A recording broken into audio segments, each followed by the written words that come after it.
Good morning. आप देख रहे हैं सुबह पाकिस्तान। मैं हूं सलमा कौसर और मैं हूं हाफिज नजमो साकिब। उम्मीद करता हूं आप लोग खैरियत से होंगे, जहां पर भी होंगे खुशबाश होंगे।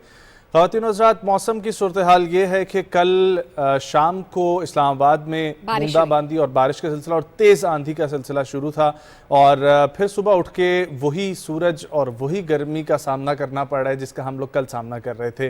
तो हौसले बुलंद है, उम्मीद है, दुआ है कि आज फिर बारिश हो जाए और फिर मिजाज कुछ इंसानों जैसा है, हाँ, मिला जुला सा, और थोड़ी फिर गर्मी थोड़ी बारिश जो है ना वो एंजॉय करने का मौका मिल जाए, क्योंकि रात के वक्त तो नींद ही पूरी होती है। दिन के वक्त मैं आज भी दुआ कर रहा था कि बारिश मिले ताकि हम भी कोई एंजॉय करें। बिल्कुल, हम एंजॉय कर सके। और आज का शो भी we are trying to start with a good news. जैसे कल एक गुड न्यूज़ दी थी पेट्रोल सस्ता होने के बारे में, आज गुड न्यूज़ ये है कि पाकिस्तान और ईरान के दरमियान तिजारती सरगर्मियों का आगाज़ होने जा रहा है। बड़ी अच्छी खबरें हमारे सामने आ रही हैं। और जनाब वज़ीर आज़म मोहम्मद शहबाज शरीफ आज पाक ईरान सरहद पर मंद पशीन का दौरा कर रहे हैं और ईरान के सदर इब्राहिम रईसी क्रॉसिंग पॉइंट पर वज़ीर आज़म मोहम्मद शहबाज शरीफ भी मौजूद होंगे। बॉर्डर मार्केट का इफ्तिताह करेंगी ये शख्सियत और पोलान गबत ट्रांसमिशन लाइन का भी इफ्तिताह होगा, जो कि बहुत अच्छी खबर है। और आज जैसे ही ये सिलसिला शुरू होगा तो अपने व्यूअर्स को दिखाएंगे भी कि किस तरह से तिजारती सरगर्मियों का आगाज़ करने की बुनियाद रख दी गई है ताकि खित्ते में तरक्की मुमकिन हो सके। पाकिस्तान और ईरान के दरमियान तिजारती रवाबित में भी मजीद बेहतरी। बिल्कुल जी, दोनों सरबराहान मुमलिकत वहाँ पर मौजूद होंगे और वहाँ पर सदर ईरान और वज़ीर आज़म पाकिस्तान दोनों अपनी अपनी हदूद में रहते हुए बॉर्डर के क्रॉसिंग पॉइंट पर इस मार्केट का इफ्तिताह करेंगे। और इसको इफ्तिताह करने का, इसको लॉन्च करने का मकसद ये है कि बॉर्डर के दोनों इतराफ के जो रिहायशी हैं वो तिजारती सरगर्मियाँ कर सकें, यहाँ से उधर सामान भेजा जा सके और उधर से सामान की इधर तरसील को मुमकिन बनाया जा सके। क्योंकि बहुत सारी ऐसी प्रोडक्ट हैं जो इस वक्त ईरान के पास मौजूद हैं, जिसमें ख़ास तौर पर इलेक्ट्रॉनिक डिवाइसेस हैं और खाने पीने की अशिया भी ऐसी मौजूद हैं जो उनकी बहुत ही हाई क्वालिटी और हाई स्टैंडर्ड की मार्केट है। इसी तरीके से पाकिस्तान के पास ऐसी बहुत सारी आइटम्स मौजूद हैं जिनका ईरान में तबादला होना बहुत खुशाइंद होगा। और ये इंपोर्ट एक्सपोर्ट दोनों का सिलसिला जब शुरू होगा तो इकॉनमी को एक बूस्ट मिलेगा और वहाँ के लोगों के लिए ख़ास तौर पर बहुत अच्छा होगा कि वो बिल्कुल जो पाकिस्तान से हट के एक बॉर्डर एरियाज़ पे रह रहे हैं तो लोग उस बॉर्डर की तरफ अब मूव करेंगे ताकि बिजनेस को बढ़ाया जा सके। बिल्कुल ऐसा होना चाहिए। बहुत ही अच्छा कदम है। और वज़ीर आज़म मोहम्मद शहबाज शरीफ जिस तरीके से अपनी आवाम का ख्याल रख रहे हैं, ख़ास तौर पर माशी सरगर्मियों को मद्देनजर रखते हुए एक आम शहरी किस तरीके से बिजनेस को उसके ओर बना सकता है उसको देखते हुए, उसी के साथ साथ वज़ीर आज़म की उन तमाम लोगों पर भी नज़र है जो पाकिस्तान का नाम रोशन कर रहे हैं। नायला कियानी जिन्होंने पहली दफ़ा सर की थी चोटी माउंट एवरेस्ट और पाकिस्तान की इस साल की सबसे पहली खातून बनी थी, और उनके हवाले से हमने आपसे 2 दफ़ा खबर शेयर कर चुके हैं, लेकिन आज तीसरी खबर जो कि बहुत खुशी की खबर है वो ये है कि उनका सितारा इम्तियाज़ वज़ीर आज़म मोहम्मद शहबाज शरीफ की तरफ से उनको दिया जाएगा, जिसका बाकायदा तौर पर नोटिफिकेशन जारी कर दिया गया। आप लोगों की टीवी स्क्रीन पर सामने है। वज़ीर आज़म मोहम्मद शहबाज शरीफ की हिदायत पर वज़ीर आज़म ऑफिस ने सेक्रेटरी काबीना को ज़ाब्ते की कार्रवाई मुकम्मल करने की हिदायत की है और इसी हवाले से वो दूसरी पाकिस्तानी खातून है जिन्होंने माउंट एवरेस्ट सर किया और इस साल और इस दफ़ा की पहली खातून है। नायला कियानी माउंट एवरेस्ट सर करने से कबल भी काफ़ी चोटियां सर कर चुकी हैं और उनका आगे भी मिशन है कि इस काम को वो आगे बढ़ाएंगे और पाकिस्तान का नाम इसी तरीके से बढ़ाते रहेंगे। क्या बात है, ज़बरदस्त प्राउड मोमेंट फॉर पाकिस्तान, क्योंकि पाकिस्तान की बेटी पाकिस्तान का नाम रोशन कर रही है तो सितारा इम्तियाज़ तो बनता है, जिसका वज़ीर आज़म ऐलान कर चुके। अच्छा, आज का दिन 18 मई आपको पता है किस चीज़ के लिए डेडिकेटेड है?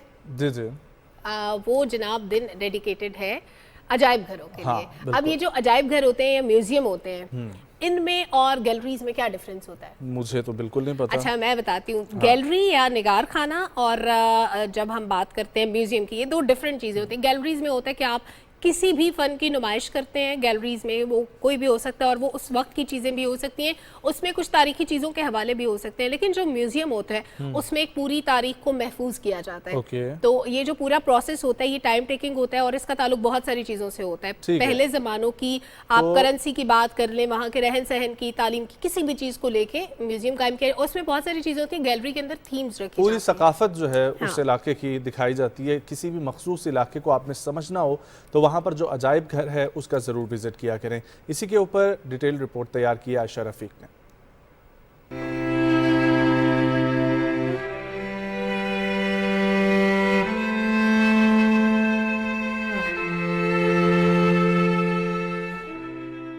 अजायब घरों की तंजीम इंटरनेशनल काउंसिल ऑफ म्यूज़ियम ने 1978 से 18 मई को इंटरनेशनल म्यूज़ियम डे यानी अजायब घरों के आलमी दिन के तौर पर मनाने का ऐलान किया, जिसके बाद से अब तक हर साल 18 मई को दुनिया भर में अजायब घरों का आलमी दिन मनाया जाता है। इस दिन को मनाने का मकसद जहां दुनिया भर की आवाम को इनकी तहजीब व सकाफत से आगाही देना है, वहां माजी की तारीख को महफूज बनाने से मुतल्लिक शऊर बेदार करना भी है।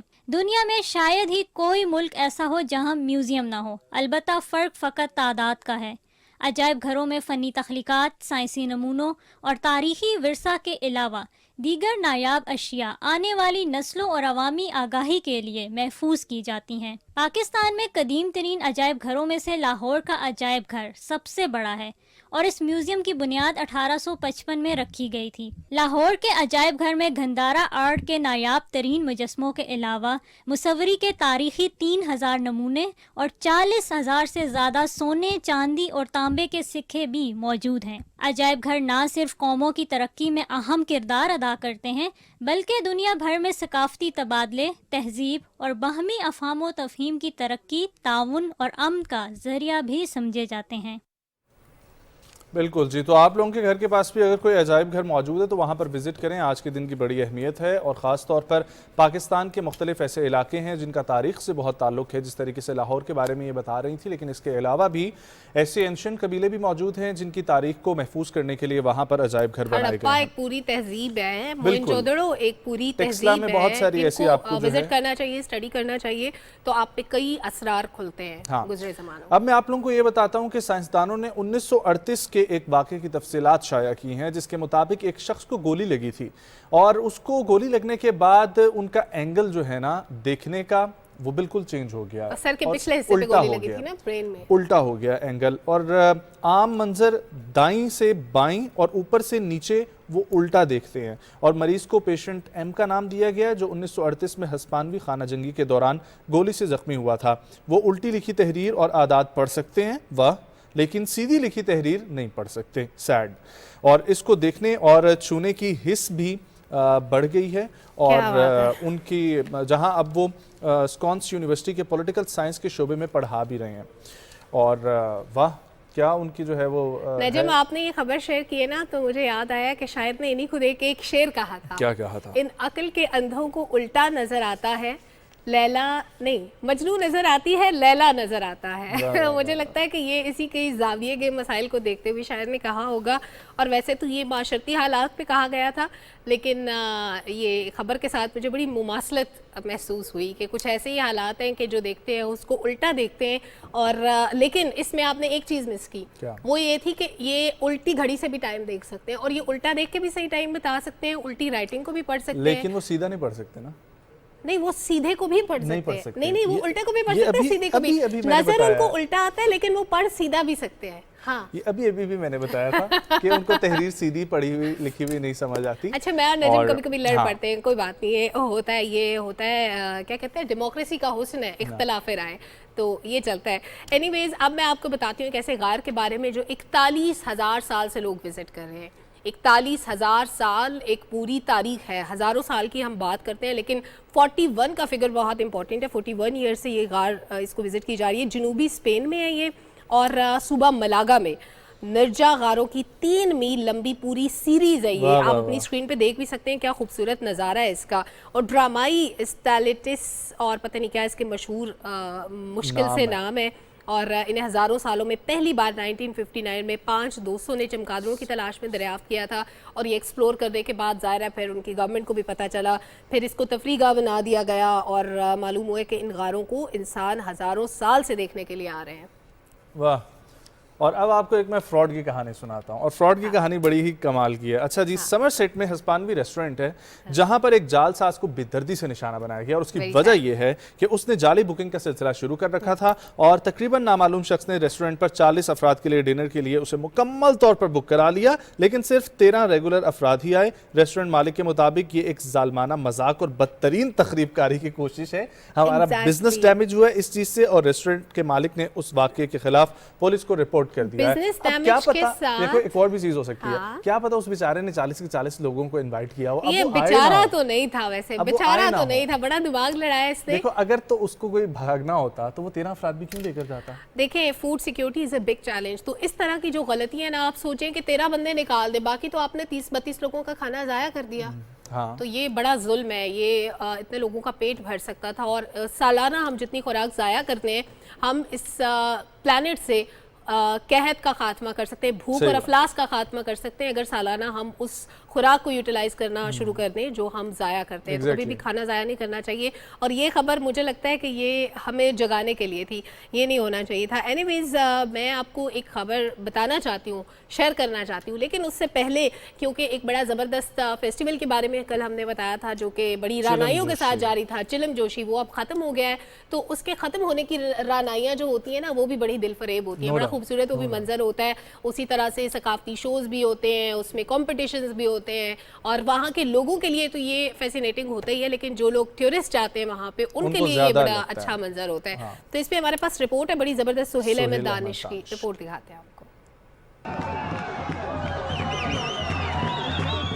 महकमा सयाहत, सकाफत, आसार कदीमा व अजायबगर के ज़ेर एहतमाम 13 मई को शुरू होने वाला त्यौहार चिलम जोश इख्तिताम पजीर हो गया। मुल्की व गैर मुल्की सयाहों ने बड़ी तादाद में त्यौहार में शिरकत की और मुख्तलिफ रसूमात अदा की। इस मौके पर सयाहों की रिहाइश के लिए होटल और कैंपिंग पार्ट्स का अहतमाम किया गया था। चिलम जोश में किलाश की 3 वादियों रंबोर, बरीर और बम्बुरेत से किलाशियों ने जमा होकर खुशियाँ मनाई। ये हमारा फेस्टिवल माई में होता है, ये इसको चिलिम जोश बोलते हैं, हमारे ज़ुबान में इसको जोशी बोलते हैं। तो फिर इधर हम डांस करते हैं, इधर हम फ्रूट्स भी यहाँ पर तस्कीम करते हैं, उसको फिर खाते हैं, खा के फिर यहाँ पे त्यौहार बनाते हैं और जोशी बोलते हैं इसको। आज हमारा जोशी फेस्टिवल है जिसमें बहुत सारे नेशनल एंड इंटरनेशनल टूरिस्ट आए हुए हैं। तो definitely tourism is just like a backbone for your country. अगर आपने अपनी जीडीपी बढ़ानी है तो आपका टूरिज्म सबसे ज़्यादा इसमें हेल्प करता है। इस्लामाबाद से आया हूँ, तो सो फार तो हमारा बहुत अच्छा एक्सपीरियंस रहा है। और रास्ते में आते हुए इतनी मुश्किल नहीं हुई, बस सिर्फ आयून से आगे जो रास्ता है वो थोड़ा 4x4 का है और उस जगह थोड़ी मुश्किलात होती हैं। उसके अलावा इट्स बिन लवली, कल्चर अच्छा है, सीनरी अच्छी है, तो वी बिन एंजॉयिंग। चिलम जोश त्यौहार के दौरान टूरिज्म पुलिस के जवानों ने ड्यूटी सरअंजाम दी। गैर मुल्की सयाहों ने चतराल की दीगर वादियों की सैरो तफरीह भी की।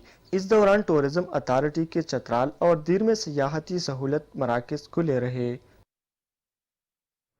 बहुत ही खूब है हमारा प्यारा पाकिस्तान, जहाँ पर आप लोग जाएं तो वापस आने का दिल ही नहीं करता। किसी भी इलाके की अपनी एक खूबसूरती है और वो खूबसूरती आपको जकड़ लेती है, वहाँ चित्राल पर की तो रहने ब्यूटी पर की बात ही अलग है। मजबूर कर देती है। एग्जैक्टली। आगे बढ़ते हैं और अब जिक्र करते हैं पाकिस्तान के एक और हीरो का जो कम उम्र तरीन है, जिन्होंने तकरीबन अब तक 8000 मीटर से बुलंद 12 चोटियां सर कर ली हैं। मैं बात कर रहा हूं लाहौर से ताल्लुक़ रखने वाले शहरोज काशिफ की, जिन्होंने अब नया रिकॉर्ड कायम किया है 7वीं बुलंद तरीन चोटी दौला गेरी को सर करने का। और 21 साल शहरोज काशिफ 8000 मीटर से बुलंद 14 में से 12 चोटियां सर करने वाले दूसरे पाकिस्तानी भी हैं। हुंजा से ताल्लुक़ रखने वाले सरबाज खान भी 12 बुलंद तरीन चोटियां सर कर चुके हैं, लेकिन इनकी जो एज है तो अब ऑब्वियसली ये एक और कोई भी समिट करेंगे तो ये पाकिस्तान के वाहिद ऐसे बन जाएंगे कोहपैमा जो 13 चोटियां सर करने के बाद नंबर 1 पर आ रहे हैं। क्या बात है। ही इज़ क्वाइट यंग और इनकी एज मेरा ख्याल है इस वक्त है कोई 23 साल या 22 साल, और उसमें इतना हिम्मत और इतना हौसला और इतनी मुश्किल इस एडवेंचर स्पोर्ट्स को अपनाना बहुत ही जो है ना वो हिम्मत का काम है, और इसकी हौसला अफजाई हमेशा करनी चाहिए। अच्छा, स्पोर्ट्स के साथ साथ एंटरटेनमेंट में बहुत सारी चीजें आ जाती हैं ना, डांस भी आता है। हमारा जो रिवायती रक्स होता है और एक टाइप ऑफ डांस होती है अतर, जिसको हम कहते हैं, वो हमारे पख्तून भाइयों में बहुत मशहूर है। केपी वाली साइड पे अटक और जितने इलाकों में हमारी वो जो कल्चरल बेल्ट लगती है पख्तून भाइयों वाली, उसमें बड़ा मशहूर है। आपको पता है ये सिर्फ डांस नहीं है, it's a style of war. ये तलवारों के साथ ऐसे घूमा जाता था बेसिकली, तो ये वो था, लेकिन उसके बगैर भी शादी ब्याह का इन्होंने हिस्सा बना लिया। ये 40 मिनट से इसकी ड्यूरेशन स्टार्ट होती है और ये जाता है तकरीबन 1 घंटे तक, एक टाइप ऑफ अतर जो होता है, और इसकी बहुत सारी टाइप्स होती हैं। और ये सिर्फ ना सिर्फ पाकिस्तान में बल्कि अफगानिस्तान में इट्स वेरी पॉपुलर। और अमेरिका की विस्कॉन्सिन यूनिवर्सिटी ने अब जनाब इसको एज कोर्स पढ़ाना शुरू कर दिया है। ये इतना इंटरेस्टिंग है। ये देखें आप, जैसे लोगों को घूमते हुए देखते हैं कि अपने आप को थकने से बचाने के लिए कमर पे एक कपड़ा नुमा बेल्ट भी बांधते हैं। और नॉर्मली ये मर्दों के लिए होता है, लेकिन खवातीन भी ये रक्स करती हैं क्योंकि उस इलाके की कल्चरल वैल्यूज़ डिफरेंट है जहाँ की ये खुसूसियत समझी जाती है। इसकी जो टाइप्स होती हैं वो बड़े इंटरेस्टिंग, उनके कुछ नाम मैंने याद करने की कोशिश की है। एक तो होता है कूची अतर, एक होता है कंधारी, एक होता है नासरी, अकाखेली, मुलाखेली और खटक अतर। इतने ट्राइब्स हैं ना, हाँ, तो वो बहुत सारे ट्राइब्स के अपने अपने अतर हैं। जिस तरीके से पंजाबी में मुख्तलिफ ज़बानें, इसी तरीके से पश्तून में भी मुख्तलिफ ज़बानें हैं। तो वो हर ज़बान का थोड़ा थोड़ा, हाँ, लहजा मुख्तलिफ है और फिर वो उसके अकॉर्डिंगली उनका रक्स और उनके अंदाज भी तब्दील होते रहते हैं। It's very beautiful, no doubt. अच्छा, अब मैं आप लोगों को बताता हूँ कि अमेरिका से ताल्लुक़ रखने वाले, दुनिया भर में पहचाने और जाने, जिनको दुनिया बचपन से हम लोग तो उनकी मूवीज़ देखते हुए आ रहे हैं, टॉम हैंक्स की मैं बात कर रहा हूँ। तो टॉम हैंक्स की इस वक्त उम्र है 66 साल और उनका ये मानना है कि आर्टिफिशियल इंटेलिजेंस, मस्नूई जहानत जो है, उसका सबसे बड़ा फ़ायदा ये होगा जो वो ख्याल रखते हैं कि वो मरने के बाद भी फिल्मों में नज़र आ सकेंगे। और ये उनका ख्याल किसी हद तक ऐसे दुरुस्त है कि आप उसकी कॉपी मॉडल बना के एज ए रोबोटिक एक्टिंग आप दिखा सकते हैं, या कुछ क्लिप्स को आप जोड़कर और उसका कुछ डिफरेंट वर्जन निकाल सकते हैं। ये कुछ हो सकता है, लेकिन मरने के बाद खुद तो टॉम हैंक्स एक्टिंग ऑब्वियसली नहीं कर सकते क्योंकि वो मर गए होंगे, लेकिन उनकी मुशाबहत के तहफ़्फ़ुज़ के लिए बातचीत चल रही है। और उनका ये कहना है कि स्टार को यकीन दिलाया है कि सामीन ये बताने के काबिल नहीं होंगे कि वाकई ही टॉम हैंक्स की तरफ से कारकर्दगी की गई है, एक्टिंग की गई है, या उनके एक मॉडल जो है रोबोटिक, उसने ये एक्टिंग की। इंसान के अंदर वैसे पॉपुलैरिटी की भूख भी कितनी होती है ना, कि आप इस दुनिया से जाके भी जाना नहीं चाहते। आप चाहते हैं कि आपका नाम बाकी रहे, लोग आपको इसी तरह पहचानते रहे। इसीलिए कहते हैं कि ये पॉपुलैरिटी एक नशा है और जब आपको इसकी लत लग जाती है तो फिर इससे जान छुड़ाना बड़ा मुश्किल है, फिर आपको सब चीज़ें भूल जाती हैं। अच्छा, मैं अब आपको एक और स्टार के बारे में बताती हूँ। इनका ताल्लुक है बरतानिया से। 81 ईयर्स इनकी एज है और इन्होंने जो काम किए वो मैं आपको बताऊंगी, आपको हैरत होगी। 81 ईयर्स के लोगों के हाथ में हम लोग नॉर्मली लाठी देखते हैं, लेकिन ये जिन खातून की मैं बात कर रही हूँ, शी इज़ अ रनर। 175वीं मैराथन इन्होंने मुकम्मल कर ली है। और लीड्स से ताल्लुक रखने वाली हिलरी वेराम, जिन्होंने 55 साल की उम्र में दौड़ना शुरू किया था, और जनाब इन्होंने कहा है कि ये जो मैराथन थी ये मेरे लिए बड़ा एक चैलेंज था जिसको मैंने कंप्लीट किया। 15 मिनट में मुकम्मल किया इन्होंने और कहा कि ये बहुत अनएक्सपेक्टेड था और कभी तवक्को नहीं थी कि ये इतनी अच्छी रहेगी। इधर उनकी कोई दोस्तियाँ शोस्तियाँ भी हुई, शी वॉज वेरी एक्साइटेड। बहुत खूब। और अब मैं आप लोगों को बताता हूँ, सऊदी अरब की तरफ लिए चलता हूँ, बल्कि सऊदी अरब नहीं, पाकिस्तान में ही हुआ ये, लेकिन पाकिस्तान रोड टू मक्का जो एक प्लान है उसके तहत प्रोजेक्ट जो है उस पर दस्तखत की तकरीब हुई और इस्लामाबाद में ये तकरीब हुई, जिसमें वज़ीर दाखिला पाकिस्तान राना सनाउल्लाह साहब और सऊदी नायब वज़ीर दाखिला डॉक्टर नासिर बिन अब्दुल अजीज़ ने दस्तखत किए हैं। इसी के हवाले से हमारे पास रिपोर्ट और रिपोर्ट तैयार की है शाहरुख शफी ने। पाकिस्तान के आज़मीने हज के लिए सऊदी अरब के एयरपोर्ट्स पर आसानी के लिए पाकिस्तान और सऊदी अरब रोड टू मक्का मंसूबे के हवाले से वज़ीर-ए-आज़म हाउस में मुफाहमत की याददाश्त पर दस्तखत किए गए। वज़ीर-ए-आज़म मोहम्मद शहबाज शरीफ की मौजूदगी में होने वाली तकरीब में वज़ीर दाखिला राना सनाउल्लाह और सऊदी अरब के नायब वज़ीर दाखिला डॉक्टर नासिर बिन अब्दुल अजीज़ अल दाऊद ने समझौते पर दस्तखत किए। इस्लामाबाद में सऊदी सफ़ीर नवाफ बिन सईद अल मालकी और मुतल्लिका हुक्काम भी इस मौके पर मौजूद थे। मुआहदे के तहत पाकिस्तानी हज और उम्रा ज़ायरीन को पाकिस्तान में इमिग्रेशन की सहूलियात फराहम की जाएंगी, जिन्हें सऊदी हवाई अड्डों पर इस अमल से इस्तिस्ना हासिल होगा। पहले मरहले में ये सर्विस इस्लामाबाद इंटरनेशनल एयरपोर्ट पर दस्तयाब होगी, जहाँ तकरीबन 26,000 आज़मीन इस सहूलत से मुस्तफीद होंगे। सऊदी हुक्काम ने यकीन दहानी कराई है कि बाद में इस सहूलत को कराची और लाहौर एयरपोर्ट तक भी बढ़ाया जाएगा। मुआहदे के तहत इस्लामाबाद एयरपोर्ट पर हुज्जाज की इमिग्रेशन का अमल मुकम्मल होगा और वो सऊदी एयरपोर्ट्स पर कई घंटे इंतजार से बच सकेंगे। दस्तखत की तकरीब के बाद वज़ीर-ए-आज़म मोहम्मद शहबाज शरीफ से सऊदी नायब वज़ीर दाखिला डॉक्टर नासिर बिन अब्दुल अजीज अल दाऊद ने मुलाकात की। वज़ीर-ए-आज़म ने रोड टू मक्का प्रोजेक्ट में पाकिस्तान को शामिल करने पर सऊदी अरब की हुकूमत के इकदाम को सराहा। Road to Makkah project Islamabad international airport के जरिए हज पर जाने के ख्वाहिशमंद पाकिस्तानी हुज्जाज को सहूलत फराहम करेगा। वज़ीर-ए-आज़म ने गुज़श्ता साल के शदीद सैलाब के दौरान इमदाद और सूडान में फंसे पाकिस्तानियों को निकालने के लिए ताउन फ्राहम करने पर सऊदी हुकूमत का शुक्रिया अदा किया। सऊदी अरब और ईरान के माबैन ताल्लुकात को मामूल पर लाने के लिए हालिया मुआहिदे का हवाला देते हुए वज़ीर-ए-आज़म ने उम्मीद जाहिर की कि इससे इलाकाई अमन और सलामती को फ़रोग़ देने में मदद मिलेगी। सऊदी मुअज़्ज़ज़ मेहमान को एक यादगारी तोहफा पेश किया गया, जिन्होंने वज़ीर-ए-आज़म को भी यादगारी तोहफा पेश किया।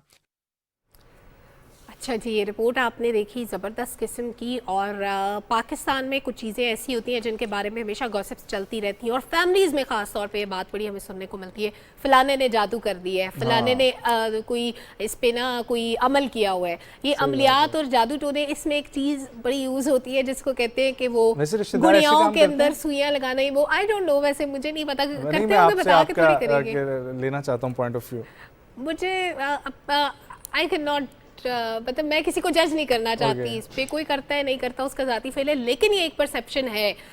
हर दूसरा बंदा आपको कहता हुआ नजर आएगा मेरे हालात अच्छे थे, अब ख़राब हो गए, किसी रिश्तेदार ने जादू कर दिया है मेरे पे। तो जो जादू टोना होता है इसमें गुड़ियाओं का बड़ा इस्तेमाल होता है। उसके अंदर कोई सुइयाँ लगा के पता नहीं क्या उसका कोई टैक्टिक्स होते हैं, वो समंदर में फेंक दी जाती हैं। लेकिन ये काम सिर्फ इधर नहीं होता, ये गोरे भी करते हैं। और टेक्सास से मेरे पास खबर है कि दर्जनों गुड़ियाएं समंदर से मिली हैं और गोरों बेचारों को समझ नहीं आ रही कि ये किसने समंदर में फेंकी, मुझे कोई जादू वाली गुड़ियाएं लग रही है और ये इतनी खौफनाक लगती है। ज़ाहिर है समंदर में पड़ी नहीं, क्या पता इनके अंदर भी सुइयां हो, अब इतना क्लोज नहीं है गुड़ियाएं लग रही हैं। हाँ, मुझे लगता है कि ये खवातीन को गंजा करने के लिए फेंकी गई होंगी, आई थिंक सो। इनका पर्पस पता नहीं क्या होगा, इसकी टांग मरोड़ देते होंगे, बाजू मरोड़ देते होंगे जादू टोना करने के लिए। ये मूड अच्छा करने के लिए आप लोगों के था कि ये अब इसका फैसला ये किया जा रहा है कि इसको नीलाम कर देंगे। अगर ये पाकिस्तान में होता किसी ने नहीं खरीदा, कहना था ये अमलियात वाली गुड़ियाएं हैं, लेकिन गोरे इसको खरीद लेंगे, उनके लिए यूनिक चीज है, वो तो सेट करके घर में लगाएंगे। वेल, एक अब जो है बढ़ते हैं हम लोग ब्रेक की तरफ। जब ब्रेक से वापस आएंगे तो अपना पहला टॉपिक और पहले गेस्ट से इंट्रोड्यूस करवाएंगे। कहीं मत जाएं, सुबह पाकिस्तान के साथ रहें।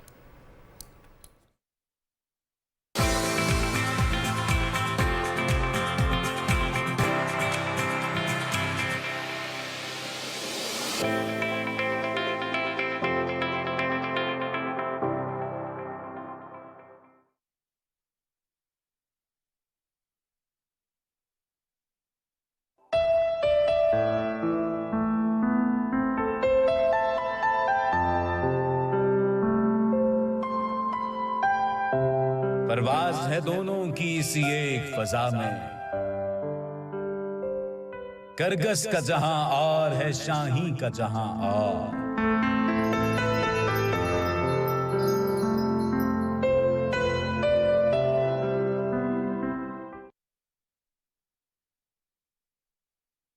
इक़्तिदार के ऐवानों से उठने वाली आवाज़ों से लेकर अवाम के मसाइल तक कौन कर रहा है अवामी सियासत और कौन खेल रहा है अवामी जज्बात से, माहिरीन की राय से लेंगे मुल्की मंजरनामे का जायजा। पाकिस्तान के हालात जो हैं, क्या ये अफोर्ड कर सकते हैं कि इस वक्त इलेक्शन कराई जाए? पाकिस्तान के सियासतदानों को अपने तर्जुमे पे नजरसानी करनी चाहिए। लीडर कौम को तकसीम नहीं करते, लीडर वो होता है जो कौम को इकट्ठा करता है। आपकी वर्किंग मुकम्मल होगी तो आपकी मईशत बेहतर होगी। प्रोग्राम जायजा में बात करेंगे सरकारी इदारों की कारकर्दगी पर, तबसरा करेंगे माशी और समाजी मसाइल पर और आपके सामने लाएंगे पूरा सच। Every day I think we should pay tribute to all the women. ना हमारी मईशत संभल पा रही है, ना हमारी सियासत संभल पा रही है। मुल्क चलना कैसे है? लोगों के पास तो रोटी नहीं है। जो आप गलतियां करते हैं फिर उनका खमियाजा भी भुगतना पड़ता है। बेलाग तबसरों और आजादाना इजहार राय के लिए हर पीर से जुमेरात सुबह 8 बजे से 9 बजे तक सिर्फ PTV न्यूज पर देखिए प्रोग्राम जायजा।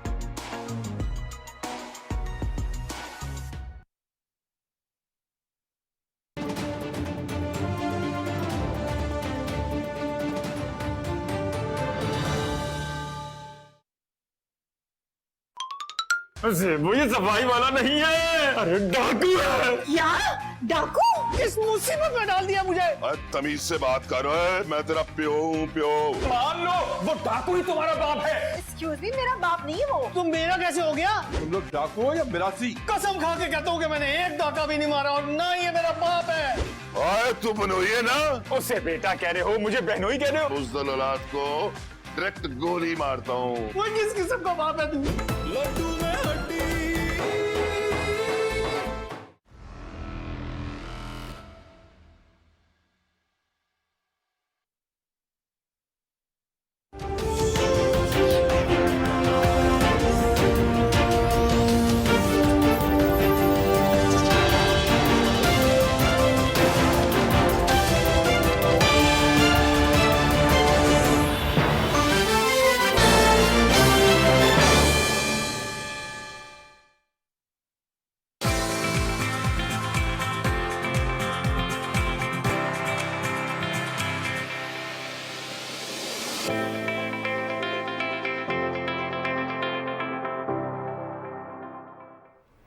वेलकम बैक नाजरीन। हम अपनी ज़मीन को खूबसूरत बनाने के लिए हमेशा कोशिशें भी करते रहते हैं और हमेशा प्लांट्स पे जोर देते हैं, लेकिन प्लांट्स के साथ साथ ज़ाहिर है उसके ऊपर बिल्डिंग्स भी होती हैं। कौन सी बिल्डिंग कहाँ बनेगी, कितनी होनी चाहिए और वो बिल्डिंग अपने आप को बरकरार कैसे रखेगी, ये सारी चीज़ें डिज़ाइन करने के लिए आर्किटेक्ट मौजूद होते हैं हर शहर में, हर मुल्क में, और इंटरनेशनल लेवल्स पे भी काम कर रहे होते हैं। लेकिन अगर कोई शख्स एक अच्छा आर्किटेक्ट होने के साथ साथ सेट डिज़ाइनर भी हो और साथ ही साथ वो डीजे भी हो, तो मेरा ख्याल है उसकी ज़िंदगी इससे ज़्यादा मज़ेदार नहीं हो सकती। और बहुत सारे लोगों के लिए बड़ी फैसिनेटिंग बात होती है कि एक शख्स इतने सारे काम डिफरेंट चीज़ें कैसे कर लेता है।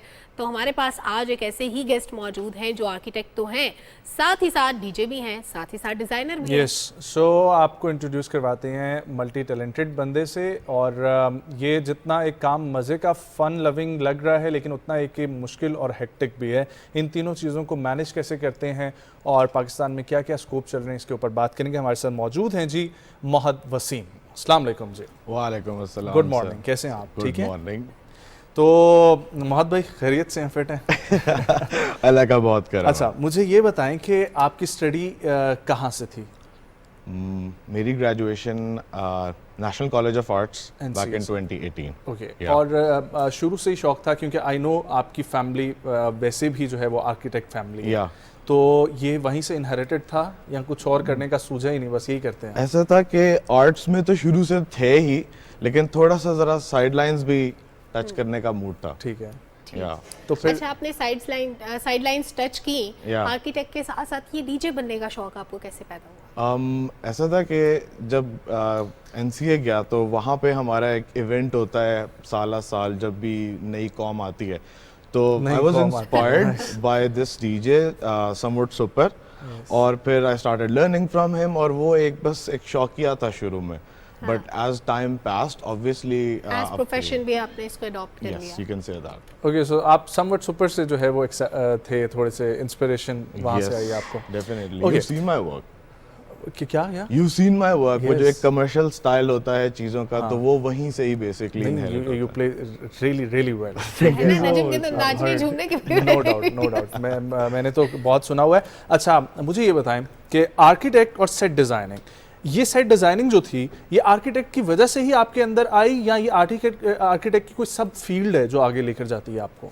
Okay, for me in Pakistan yes, पहले आर्किटेक्चर आया, बिकॉज उसमें हम एक चीज़ का एस्थेटिक कितनी स्पेस लेगा, कितने लोगों को केटर कर सकता है, ये एक बेसिक नॉलेज के साथ हम बिल्डिंग्स को डिज़ाइन करना शुरू करते हैं। But later on when I was highly interested in music, I used to gig a lot, तो उसमें मुझे फील होता था कि यार इस स्टेज में ऐसा होना चाहिए, इस स्टेज में ये बेहतर होगा। सो उसके बाद I came up with this new thing कि why not design stages for concerts and raves as well for Pakistan. Okay, ठीक है। तो उसमें एक आर्टिस्ट को जितना ज़्यादा कंफर्टेबल और एक अच्छी लाइटिंग के साथ हम क्यूरेट करेंगे, उतना ज़्यादा सारे एंजॉय करेंगे। सबसे मेमोरेबल अच्छा स्टेज जो आपने आज तक, जो आपको बहुत पसंद हो, और उसकी स्पेस कितनी थी, सबसे बड़ा क्या स्टेज था वो? Probably that would be Harvest Cyberganic. Okay. We had this in Sharan Forest. Okay, Sharan. Nice. और वहाँ पे we had this huge stage, जिसमें सिर्फ स्टेज नहीं था बल्कि उसके अलावा और भी बहुत सारे छोटे छोटे आर्टिकल्स क्यूरेट किए हुए थे। Wonderful. जैसे कि आप कह लें स्कल्पचरस वैल्यू के, तो उसमें हमारे पास तकरीबन पूरा रिजॉर्ट हमारा बुक था अप देयर, और हार्वेस्ट म्यूजिक फेस्टिवल कराते हैं, उनके सीईओ है बाहू सरवर फ्रॉम लाहौर, तो that would be the biggest stage ever, the biggest one. अच्छा, मैंने एक चीज़ आपके अंदर नोट की है कि आप जाते हैं, स्टडी तो एक हो गई, लेकिन ऑब्जर्वेशन के लिए पाकिस्तान से बाहर जाके ऑब्जर्व करके, स्पेशली आपने एक अपना जो लेबल किया था उसके लिए भी आप पहले बाहर गए, वहाँ से स्टडी करके, ऑब्जर्व करके बेसिकली, और अटेंड करके different concerts, different gigs, different चीज़ें, और फिर वापस आके उसको अप्लाई करते हैं। तो ये ऑब्जर्वेशन मॉडल जो है ये बेस्ट रहता है आपके नज़दीक? फ़ायदा क्या होता है इससे? आई थिंक किसी भी चीज़ को अगर आपने अपग्रेड करना है तो उसके जो जहाँ टॉप नॉच काम हो रहा है उसकी केस स्टडी करनी बहुत ज़रूरी है। Research is very important. ठीक है, तो बाहर जाकर देख कर आना कि वो उनकी लाइट्स की प्लेसिंग कैसी है, उनके इफेक्ट्स कैसे काम कर रहे हैं, उन्होंने स्पेस कितनी रखी हुई है, SMD स्क्रीनिंग कहाँ है, उस चीज़ को देखने की वजह से यू गेट न्यू आइडियाज़, जो कि अब फिर आप उनको ट्रांसलेट करते हो कि मेरे पास यहाँ पाकिस्तान में कितने मोड्स हैं, कितनी स्ट्रेचेबिलिटीज़ हैं, मैं मटेरियल को कितना खींच सकता हूँ, एक ट्रस्ट के साथ क्या क्या किया जा सकता है। तो उस चीज़ की स्टडी करने के लिए बहुत ज़रूरी है कि आप जाएं, देखें, ताकि होराइजन खुले इंसान। वैसे दिन के किस हिस्से में आप आर्किटेक्ट होते हैं, किस हिस्से में आप डीजे होते हैं? नाइस। इस चीज़ के लिए एक छोटी सी लाइन है मेरे पास, architect by day, DJ by night. Architect by day and DJ by night. सोते किस वक्त? क्या होता है उसमें? आई थिंक आर्किटेक्चर के टाइम के अंदर ना हमारे नहीं, रेस्ट टाइम खत्म हो चुके हैं हमारे। It's like 3 hours 4 hours I wake up fresh. जब 5 साल हम लोगों की एक रूटीन रहती है, उसमें भी इसी तरह 18 घंटे काम करें, 3 घंटे जाग रहे हैं, सो रहे हैं, और उसके अंदर ही फिर सारी रेस्ट पूरा हो जाता है। So देखिए आपका काम क्रिएटिव है, तो क्रिएटिव आइडियाज आपको तब आते हैं जब आप मेंटली आप बिल्कुल रिलैक्स्ड होते हैं, आपका आराम, नींद सब पूरा होता है। तो 3-4 घंटे सो के क्रिएटिव आइडियाज मतलब मेरी समझ से बाहर है। आई थिंक क्रिएटिव आइडियाज आते हैं इंटेंस मोमेंट्स में, या जहाँ पे आप टेंशन में होते हैं। ठीक है, that's why usually artists are late, so फिर वो वहाँ टाइम लग जाता है। Okay, nice. ठीक है, अपना कवर करने के लिए आपने अच्छा बताया। मुझे ये बताएं, पाकिस्तान में क्या स्कोप है सेट डिजाइनिंग में? अच्छा, पाकिस्तान में जो स्कोप है वो अभी हल्की आंच पे है और चल रहा है। आई वुड से क्योंकि कभी डिपेंडिंग अपॉन, अभी देखें हमारे मुल्क के जो इन्फ्लेशन है उसके बरअक्स वो चीज़ चलनी होती है। हम जितने स्टेबल होंगे एज अ नेशन, उतनी ज़्यादा हमारी एंटरटेनमेंट इंडस्ट्री भी ग्रो करती जाएगी।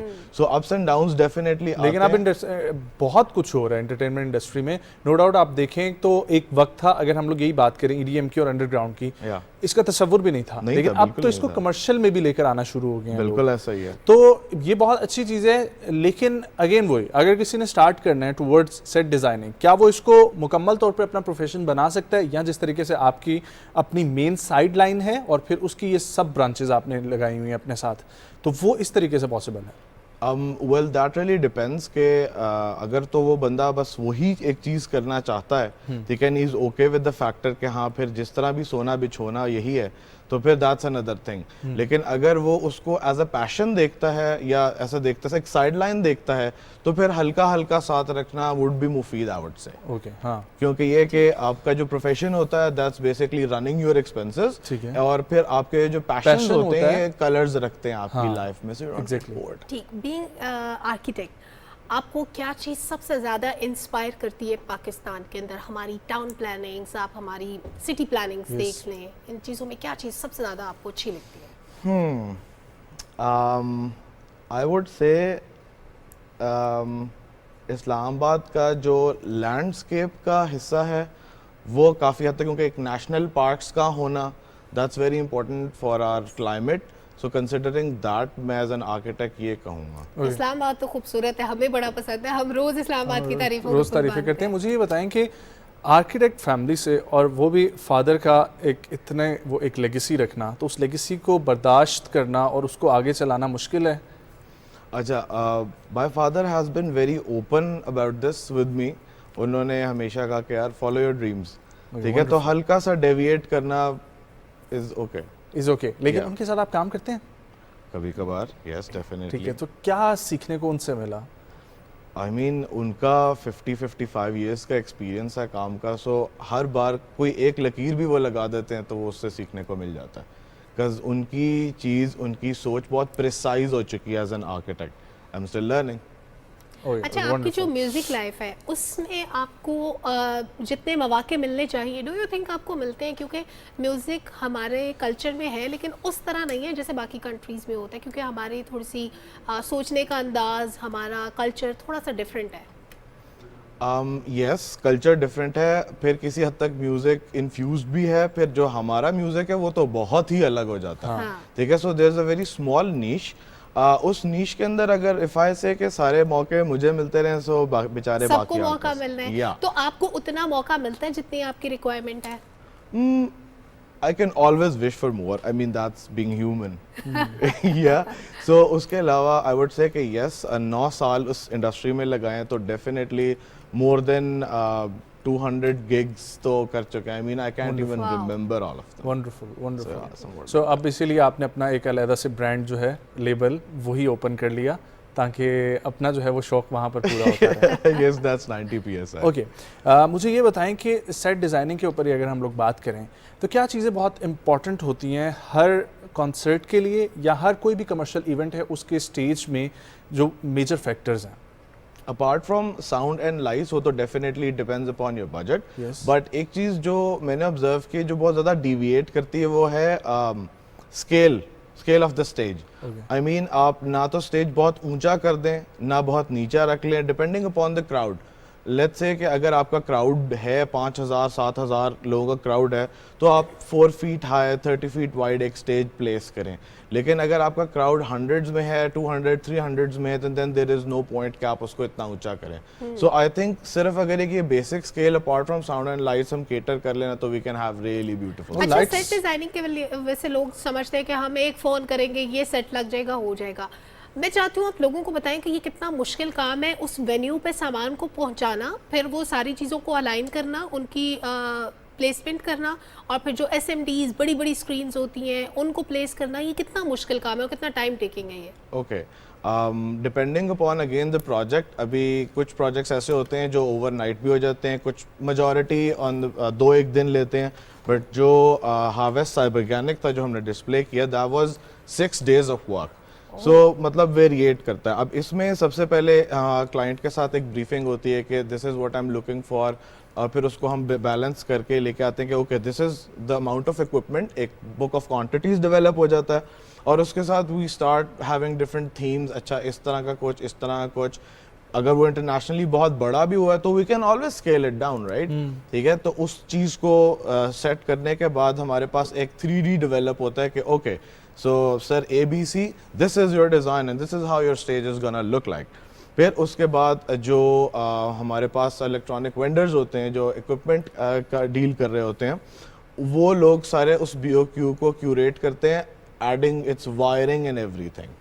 फिर वो सारा चीज़ सामान साइट के ऊपर जाता है और फिर अकॉर्डिंग टू द प्लान। अब कुछ ड्राइंग्स तो हमारे पास एज वर्किंग होती हैं जो मेरे और इक्विपमेंट वेंडर्स के बीच में होती हैं, and then there are few documents जो पब्लिकली डिस्प्ले किए जाते हैं। सो इट्स लाइक उसके ऊपर सारी चीज़ें मेंशन्ड होती हैं कि अगर ये 10 फुट की ट्रस है तो इसके ऊपर 3 SMD लाइट्स आ रही हैं, 2 बीम्स आ रही हैं, कहाँ कहाँ आ रही हैं, और उस हिसाब से फिर the team is trained to do that. और यहाँ पर बहुत हेल्पफुल होता होगा आपका आर्किटेक्ट माइंड से। Exactly, that is the difference. मैं समझ गया। बहुत शुक्रिया मोहम्मद फॉर कमिंग, बहुत अच्छा लगा बात करके। Wish you best of luck आपके तीनों वेंचर्स के लिए, क्योंकि तीनों एक ऐसी चीज़ें हैं, तीनों में क्रिएटिव माइंडसेट बहुत इंपॉर्टेंट है। So best of luck. एक ब्रेक, वापस आएंगे, कंटिन्यू करेंगे, हमारे साथ रहें।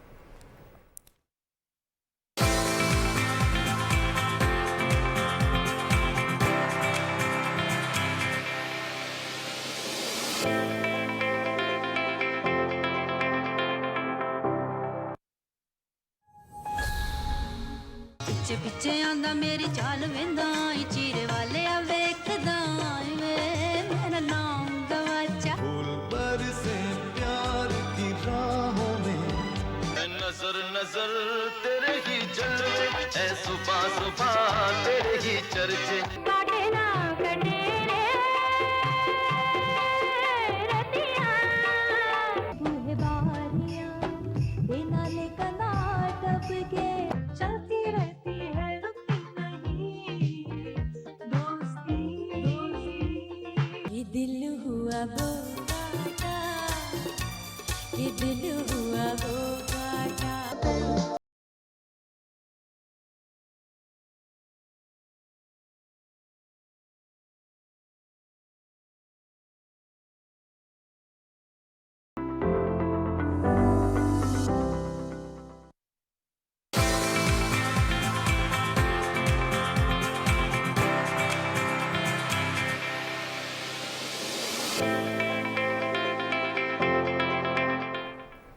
वेलकम बैक नाज़रीन। बहुत अहम मौजू हमारा बात की जाती है हमेशा सोशल मीडिया के इस्तेमाल से मुतालिक, लेकिन उस पर गुस्ताखाना मवाद की तशहीर, इसमें चाहते ना चाहते हम अपना हिस्सा इस तरह डाल देते हैं कि हम चीज़ों को बग़ैर तहकीक के फॉरवर्ड करते हैं, हम उन चीज़ों को अपलोड करते हैं जो किसी दोस्त ने हमें भेजी होती हैं, और फिर कभी किसी चीज़ को कंडेम करने के लिए भी हम ग्रुपों में भेजना शुरू कर देते हैं कि इसको ज़रूर रिपोर्ट करें, इसको डिस्करेज करें, लेकिन अल्टीमेटली उस शख्स को फ़ायदा हो रहा होता है जो इस तरह का कॉन्टेंट जनरेट कर रहा होता है। तो सोशल मीडिया पे किस तरह इस तरह के कॉन्टेक्ट की मजम्मत की जाए, किस तरह उसको डिस्करेज किया जाए और किस तरह उन पेजेस को ब्लॉक किया जाए, रिपोर्ट किया जाए, इस पे आज बात करते हैं। क्योंकि तौहीन रिसालत का कानून हमारे मुल्क में मौजूद है और ये सारे वो मामला हैं जिन पे आप कानून के ज़रिए कार्रवाई कर सकते हैं। कानून को कभी भी अपने हाथ में नहीं लेना चाहिए, क्योंकि ऐसे वाक़यात माजी में हमने देखे जो बहुत तकलीफ दे थे।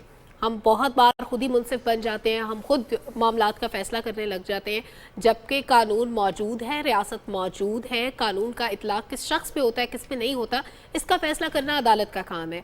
लिहाजा ऐसे मामलात को या तो आपके बस में अगर हो तो वहीं पे रिपोर्ट करें उसी पे रहते हुए, और या फिर उसकी कानूनी कार्रवाई जो भी मुमकिन है वो करें। बिल्कुल, और इस टॉपिक को हर बार डिस्कस करने का मतलब ही है कि आप लोग इससे सीखें, क्योंकि ये बहुत इंपॉर्टेंट है। जिस तरीके से एक शहर के अंदर आप जब गाड़ी का चक्कर लगाते हैं आपको हर किस्म का वहाँ पर शहरी मिलता है, हर सोशो इकोनॉमिक क्लास मिलती है, वैसे ही सोशल मीडिया पे हर माइंडसेट आपको मिलता है। तो उन माइंडसेट को काउंटर कैसे करना है और ख़ास तौर पर रिलीजियस एक्टिविटीज़ को अवॉइड कैसे करना है, और अगर आप किसी रिलीजियस एक्टिविटी में इन्वॉल्व भी हैं तो आपको ये मालूम होना चाहिए कि आप बिल्कुल एक पॉजिटिव मैसेज स्प्रेड कर रहे हैं और इस मैसेज से ना आपके मज़हब का कोई नुकसान होगा, ना किसी के मज़हब पर आप उसकी तौहीन करेंगे और ना किसी के मज़हब मसलक पर आप उंगली उठाएंगे। हमारे साथ इसी पर बात करने के लिए मज़हबी स्कॉलर जनाब मौलाना तनवीर अहमद अलवी साहब मौजूद हैं। अस्सलाम वालेकुम मौलाना साहब, खैरियत से हैं? रहमतुल्लाहि व बरकातुहू। तबीयत ठीक है आपकी? अल्हम्दुलिल्लाह। मौलाना साहब ये फरमाइएगा, सोशल मीडिया पे बहुत सारे जो सिलसिले चल रहे हैं उसमें हम लोग देखते हैं कि एक माइंडसेट है जो नफ़रतें फैला रहे हैं और ख़ास तौर पर ब्लास्फेमी का कंटेंट। तो ये देखते हुए जब हम लोग सामने आते हैं तो एक मुसलमान की क्या बनती है ज़िम्मेदारी कि वो उसको रिपोर्ट करे या कैसे उसके साथ जो है वो पेश आए? बिस्मिल्लाहिर्रहमानिर्रहीम। हमारे यहाँ जो इस तरह के मसाइल पेश आते हैं उसकी कई वजूह हैं। एक वजह तासुब, जहालत और तरबियत का फुक़दान। हमारे यहाँ ये कई चीज़ें हैं। एक मसलकी तासुब, फिर इससे आगे दायरा मजहबी तासुब, और इसके साथ साथ जो जहालत, इस्लामी तालीमात से भी वाक़फ़ियत ना होना, और फिर एक अलमिया ये है कि जो हमारे बड़े हैं चाहे वो सियासत के मैदान में या मज़हब के मैदान में, उनकी तरफ से तरबियत का फुक़दान, तरबियत ना किया जाना। कोई इस तरह का मसला पेश आता है, हर बंदा ये समझता है कि इस मसले को मैंने हल करना है। देखें, ज़िम्मेदारियाँ अल्लाह ताला ने तकसीम की हुई हैं। एक ज़िम्मेदारी यह है कि आप बुराई को बुराई जानें, अच्छाई को अच्छाई जानें, अपनी ज़बान से उसका इजहार करें, लेकिन इससे आगे अमलन उसको रोकना, अमलन उस अच्छाई को आगे नाफिज करना, ये काम रियासत का है, ये अफराद की ज़िम्मेदारी नहीं है। जब अफराद रियासत की ज़िम्मेदारी अपने हाथ में लेंगे, वहाँ इस तरह की मुश्किलात से हमें दो चार होना पड़ेगा। अफराद की ज़िम्मेदारी ये है कि वो इस तरह की कोई चीज़ जहाँ मज़हब की तौहीन हो रही हो, शायर इस्लाम, मुक़द्दसात इस्लाम की तौहीन की जा रही है, अफराद का काम यह है कि जो उससे मुताल्लिका इदारे हैं उन इदारों को वो रिपोर्ट करें कि ये इस तरह की चीज़ जिसमें मज़हब की तौहीन, इस्लामी मुक़द्दस शख्सियात की तौहीन की जा रही है, और मुताल्लिका इदारे जब उनको रिपोर्ट हो जाए वो उसकी मॉनिटरिंग ठीक अंदाज से करें और फौरी उसका इक़दाम कर उसका कोई हल तजवीज़ करने की कोशिश करें। अगर किसी मुजरिम की सज़ा बनती है उसके लिए सज़ा तजवीज़ करें और उसका इंसदाद रोकथाम की कोशिश करें। हमारे यहाँ अमलन ये होता है, मैं समझता हूँ कि इसमें ज़िम्मेदारी हमारी इंतज़ामिया की भी है कि जो निज़ाम ममलिकत है उसमें खामी ये है कि लोग उन पर एतबार नहीं कर रहे, एतमाद नहीं कर रहे। अगर वजारत मजहबी उमूर में जैसे कि एक इदारा उन्होंने कायम कर रखा है जो इसकी मॉनिटरिंग करता है, जिनको इस तरह की चीज़ें रिपोर्ट की जाती हैं, तो वो अगर उन तक ये चीज़ें पहुँचें, वो फौरी इसका इजलास करके उस पर बहस करें कि क्या ये तौहीन के ज़ुमरे में आता भी है या नहीं। ये बिल्कुल आपकी दुरुस्त बात है। तौहीन के ज़ुमरे में क्या आता है क्या नहीं आता है, एक आम मुसलमान कैसे, एक आम शहरी कैसे समझ सकता है, इसके ऊपर वापस आएंगे न्यूज़ ब्रेक से तो हम बात करेंगे। न्यूज़ ब्रेक की तरफ बढ़ते हैं, वापस आएंगे सुबह पाकिस्तान के साथ।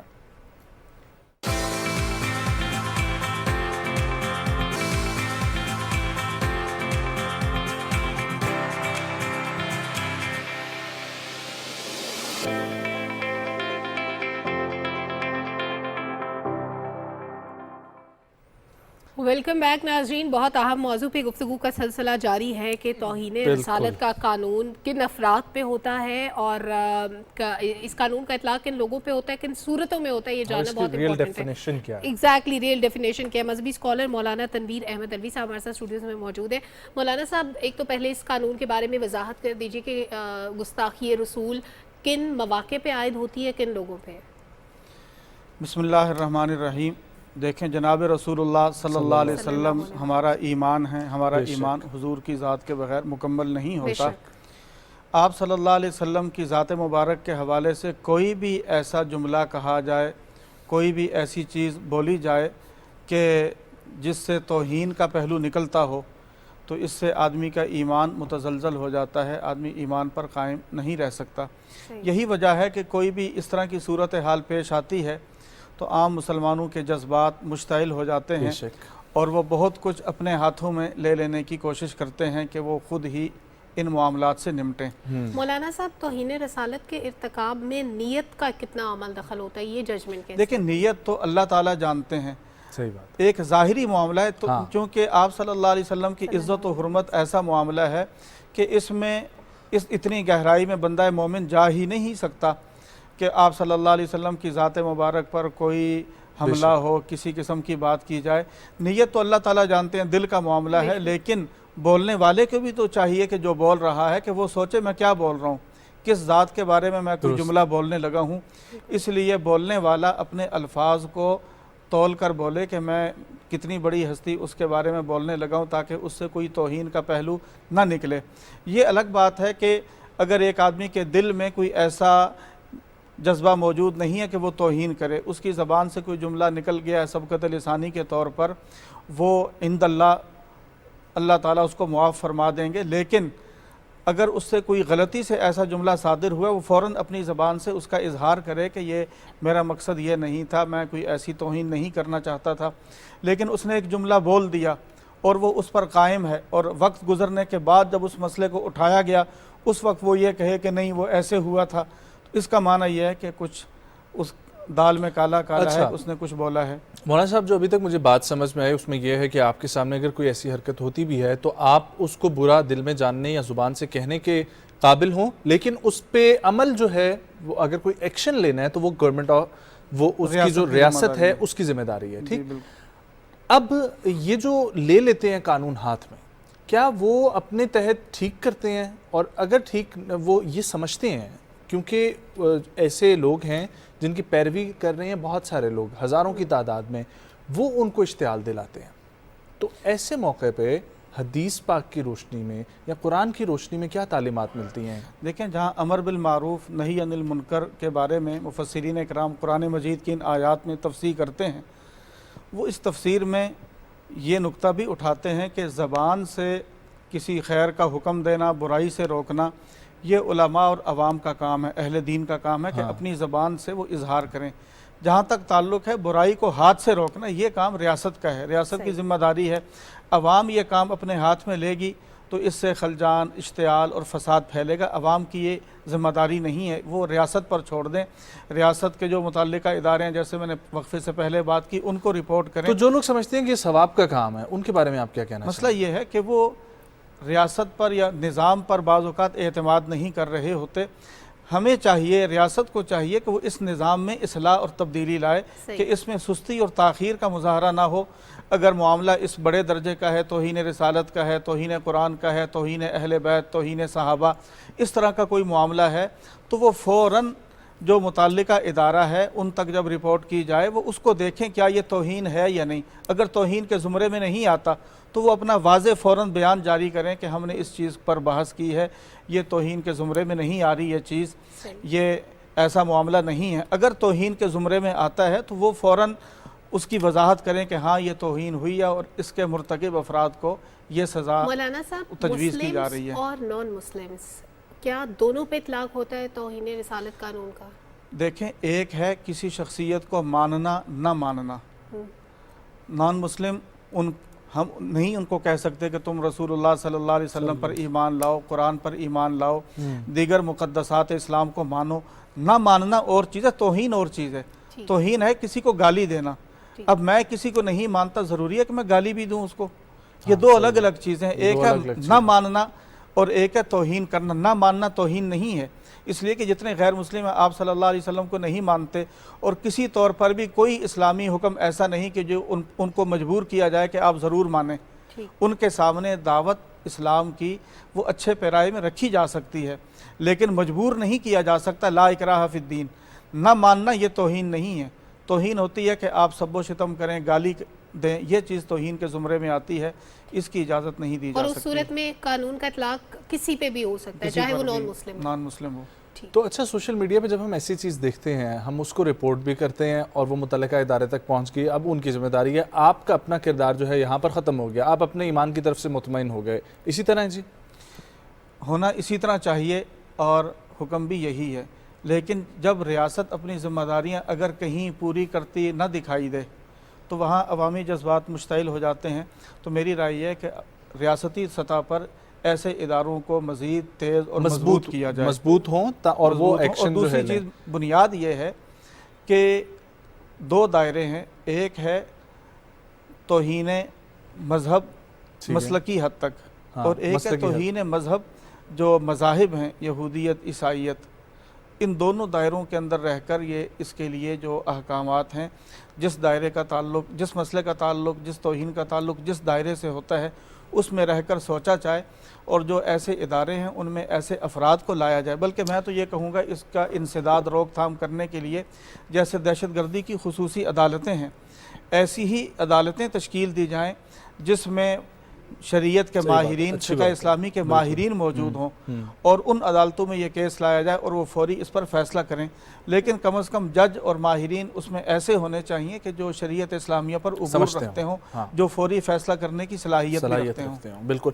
अच्छा, ये आप कितना ज़रूरी समझते हैं कि जिस किस्म की मूवीज़ और कंटेंट बनाया जाता है जो मवाद तशहीर के लिए हमारे मज़हब के ख़िलाफ़ या हमारे मज़हब को झूठा और गलत कहने के लिए, तो हमारी कितनी जिम्मेदारी बनती है कि हम भी ऐसा मवाद बनाएं कि उन तक मैसेज पहुंचाया जाए कि असल हकीकत तो ये है, उसवा हुस्ना तो ये कहते हैं, कुरान और हदीस की रोशनी में तो इंसानियत के लिए ये पैगाम है, ये अमन और मोहब्बत का पैगाम देता है हमारा दीन। असल में अलमिया ये है कि हम लोग आसान काम तो हाथ में लेते हैं कि ये किसी को गाली देनी है, किसी को मारना है, हम समझते हैं ये जिहाद है। जो इल्मी काम है उस पर मेहनत करना पड़ती है, और वो हमारा मिजाज नहीं बना मिन हैसुल मजमू।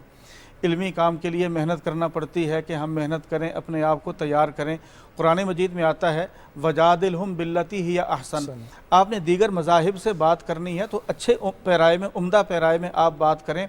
आप इतना शुस्ता मुहज़्ज़ब अंदाज में बात करें कि वो आपकी बात सुने, सुनने पर तैयार हो। आप गाली देने के अंदाज में बात ना करें।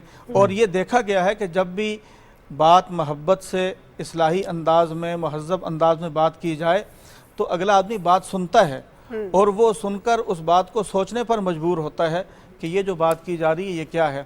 तो हमारी तरबियत ये भी होनी चाहिए, हमारे जवान इल्मी एतबार से अपने आप को तैयार करें, वो इल्मी अंदाज में तैयारी करें। मुक़द्दसात इस्लाम की हुर्मत और इज़्ज़त का मसला हो या इस्लाम के दीगर अहकाम उनके हवाले से कोई गलत फहमी फैलाई जा रही है, उसके दिफा का मसला हो, तो वो इल्मी रंग में जवाब दे सकें। अगर आप इल्मी अंदाज में दूसरे को खामोश कर दें तो आगे तौहीन का मरहला आता है। सही बात है, बिल्कुल लॉजिक के साथ आप प्रूव करें। सही मौलाना साहब, सोशल मीडिया पे लोग अहदीस शेयर करते हैं, उसमें हवाले भी दिए होते हैं, लेकिन कभी कभार उनकी तस्दीक के बगैर हम उनको फॉरवर्ड कर देते हैं, किसी को आगे भेज देते हैं। अब प्रॉब्लम ये होती है कि हमने भी उसकी तहकीक नहीं की कि ये दुरुस्त है या नहीं है। लिखने वाले ने हो सकता है उसको तब्दील किया हो अपनी मर्ज़ी के मुताबिक, अपने मकासद के मुताबिक।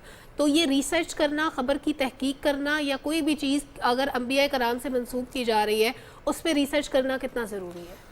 असल में दीन सीखा जाता है अहले दीन से। आजकल हमने दीन सीखने के लिए सोशल मीडिया समझ लिया है, और यहाँ से हम दीन समझ रहे हैं। और बाज़ औक़ात दीन समझाने के लिए सोशल मीडिया पर भी और टीवी चैनल्स पर ऐसे लोग बैठे होते हैं जो साल भर बसा औक़ात फ़िल्मों में काम कर रहे हैं, किसी भी और ऐसी मसरूफ़ियात से, और रमज़ान में वो दीन समझाने के लिए एक इस्लामी स्कॉलर की जगह वो बैठ जाते हैं।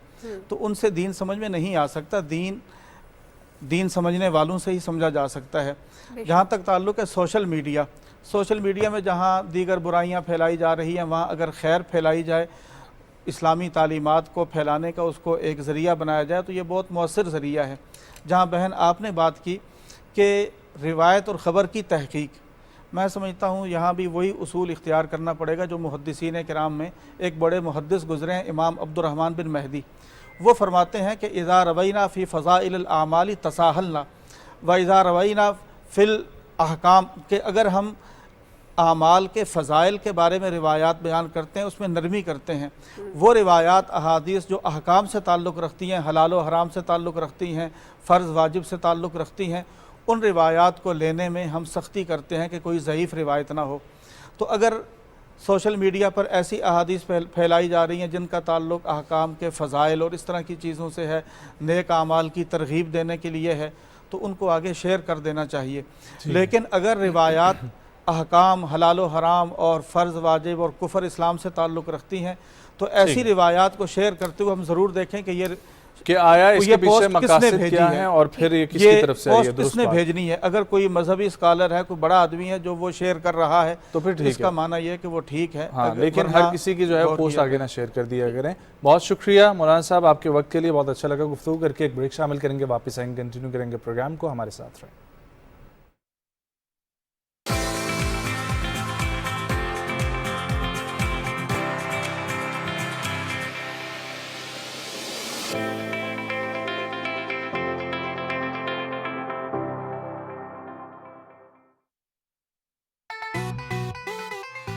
लोग तुझे प्यार करते हैं, आपकी मोहब्बत है, मैं कहाँ और आप कहाँ।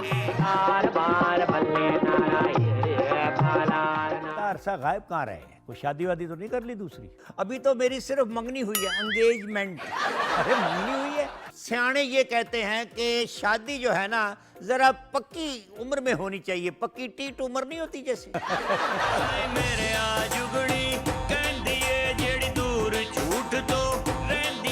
टीवी हो गया, रेडियो पाकिस्तान हो गई, एकेडमी का दर्जा रखते हैं। हाँ, ये फुफ्फो है। हाँ, वो अल्लाह का करम उस पे ऐसा है कि अगर वो आलू पकाए या मोंगरे पकाए, जो भी पकाए, मगर टेस्ट आपको बैंगन का आएगा।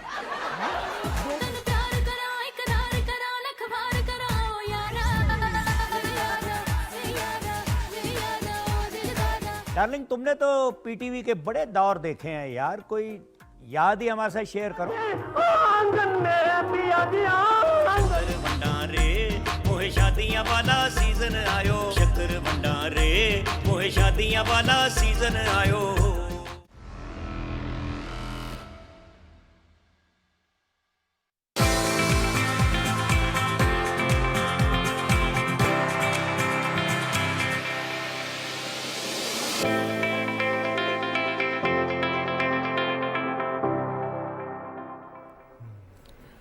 वेलकम बैक नाजरीन। मुल्क के नौजवानों से मुतालिक हम अक्सर बात करते हैं, बच्चों से मुतालिक भी बात करते हैं, और आजकल के बच्चों में इतना पोटेंशियल मौजूद है, इतना ज़बरदस्त काम वो कर रहे हैं।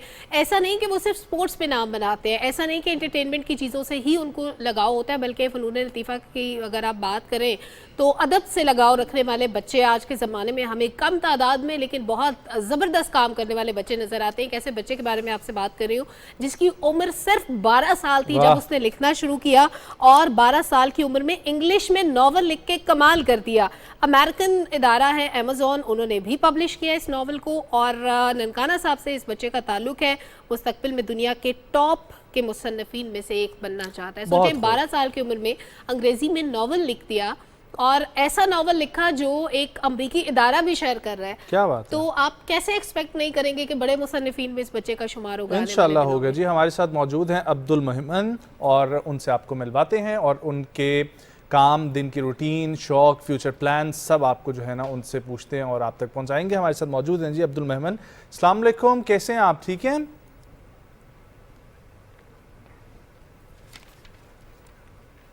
वालेकुम सलाम, अल्हम्दुलिल्लाह मैं बहुत अच्छा हूँ। मेहमन, सबसे पहले तो मुझे एक चीज़ बताइएगा, एक तो आपके नाम का मतलब क्या है, और दूसरी चीज़ कि ये पढ़ने लिखने का शौक़ आपको खुद से पैदा हुआ या घर में कोई सिलसिला था पहले से, बड़े बहन भाई या वालिदैन भी बुक्स पर फोकस करते रहते थे?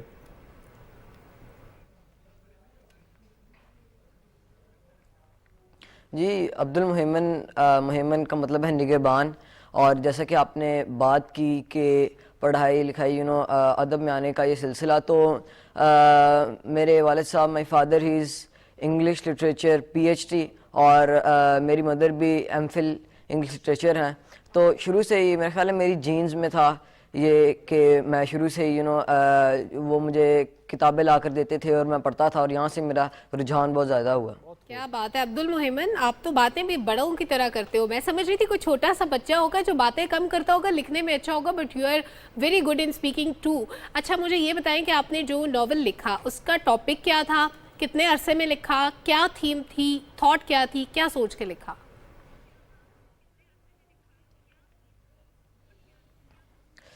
जैसे कि नावल का नाम है लेवी अ ड्रम क्रिएचर, तो ये एक लड़के के बारे में है जिसका नाम लेवी है, और वो स्पाइरल गैलेक्सी के एक प्लैनेट ड्रॉमफैक्स जिसका नाम है वहाँ का रहने वाला है। और वहाँ के ड्रॉमफैक्स के लोग जो रहने वाले होते हैं उन्हें ड्रम कहते हैं। तो लेवी जब 1 साल का था तो ड्रॉमफैक्स में जो हालात थे वो अच्छे नहीं थे और वहाँ पर जंगें हो रही थी। तो ड्रॉमफैक्स के लोगों ने सोचा कि वहाँ के बच्चों को महफूज रखने के लिए उनको अर्थ पर और बाकी प्लैनेट्स पर छोड़ दिया जाए। लेवी को छोड़ा गया अर्थ पर, और लेवी ने अपनी ज़िंदगी के अगले 10 साल लंदन ऑर्फन हाउस में गुजारे। वहाँ पर लेवी ने बहुत सारी डिफरेंट चीज़ें एक्सपीरियंस की, लेकिन जब भी वो सोता था तो उसे 10 ख्वाब आते थे, और वो 10 ख्वाब उसको सीरीज़ वाइज आते थे, और उन ख्वाबों में वो देखता था कि वो किसी और दुनिया में है और वहाँ पर वो एक बहुत अच्छी ज़िंदगी गुजारता है। ऐसे ही 10 साल बाद जब वो 11 साल का था तो एक रात जब वो अपना होमवर्क कर रहा था तो लंदन ब्लैकआउट हो जाता है और वहाँ पर बहुत तेज़ बारिश शुरू हो जाती है, और वहाँ पर लेवी के दिमाग पर ये ख्यालात हावी होना शुरू हो जाते हैं कि उसे कोई लेने आया है। वो अपने ऑर्फन हाउस से नीचे जाता है और वो देखता है कि ड्रॉमफैक्स से कुछ लोग उसे लेने आए होते हैं। पहले तो लेवी उनके साथ जाने से इनकार करता है, मगर जब वो उसे बताते हैं कि जो तुम्हें ख्वाब आते हैं और तुम्हें उसका यकीन दिलाते हैं तो वो उनके साथ जाने पर राज़ी हो जाता है और वो रिस्क लेता है। जब वो ड्रॉमफैक्स जाता है तो उसे पता चलता है कि वो वाकई ड्रॉमफैक्स का रहने वाला था, और वहाँ पर ही जो उसको ख्वाब आते थे वो भी उसी दुनिया के थे। वहाँ पर अपनी ज़िंदगी बहुत अच्छे तरीके से गुजारता है, और जो है उसकी लाइफ जब बहुत पीक पर होती है वहाँ पर वो स्कूल जेनेट स्कूल में एडमिशन लेता है, वहाँ पर वो स्पोर्ट्स बहुत अच्छी करता है, और जब उसकी लाइफ बिल्कुल पीक पर होती है तो ड्रॉमफैक्स पे एक बार फिर से ख़तरे के बादल छाने लगते हैं, और सारे ड्रॉमफैक्स वाले एक मीटिंग रखते हैं, और मीटिंग में उन्हें वो बताते हैं कि जो ड्रॉमफैक्स में एक बार दोबारा से जंगें होने वाली हैं और जंगों की वजह वो खुद लेवी है। यहाँ पर जो मेरा नावल है, क्योंकि ये एक सीरीज़ है तो इसकी फर्स्ट बुक यहाँ पर एंड हो जाती है। मुझे तकरीबन 3 से 4 माह लगे थे इस नावल को लिखने में। हाँ, मैं बल्कि यही पूछने लगा था आपसे कि जिस तरीके से आपको ख्वाब सीरीज में आते हैं वैसे ही डेफिनेटली इस नावल की भी डिफरेंट सीरीज होंगी। तो दूसरे नावल पे आपने काम शुरू कर दिया है, और साथ ही साथ ये भी बताइएगा कि ये अमेज़ोन को आपने अप्रोच कैसे किया और वहाँ तक ये पब्लिशर तक आपका नावल पहुँचा कैसे?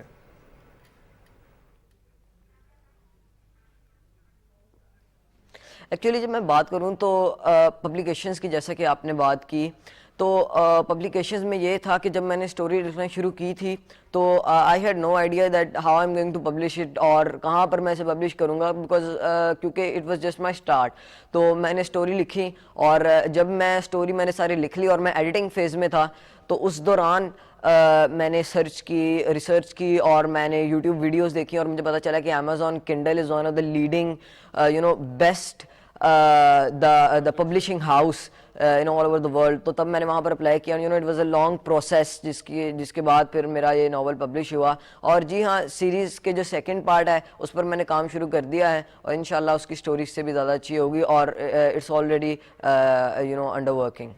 Very nice. अच्छा, आप उर्दू बोलते भी इतनी अच्छी हैं, कहानी भी इतनी खूबसूरत और ज़बरदस्त है, मेरे लिए भी इवन बड़ी इंटरेस्टिंग है, हालांकि हम लोग बड़े हो चुके हैं। Why don't you translate your novel? आपने इस बारे में नहीं सोचा?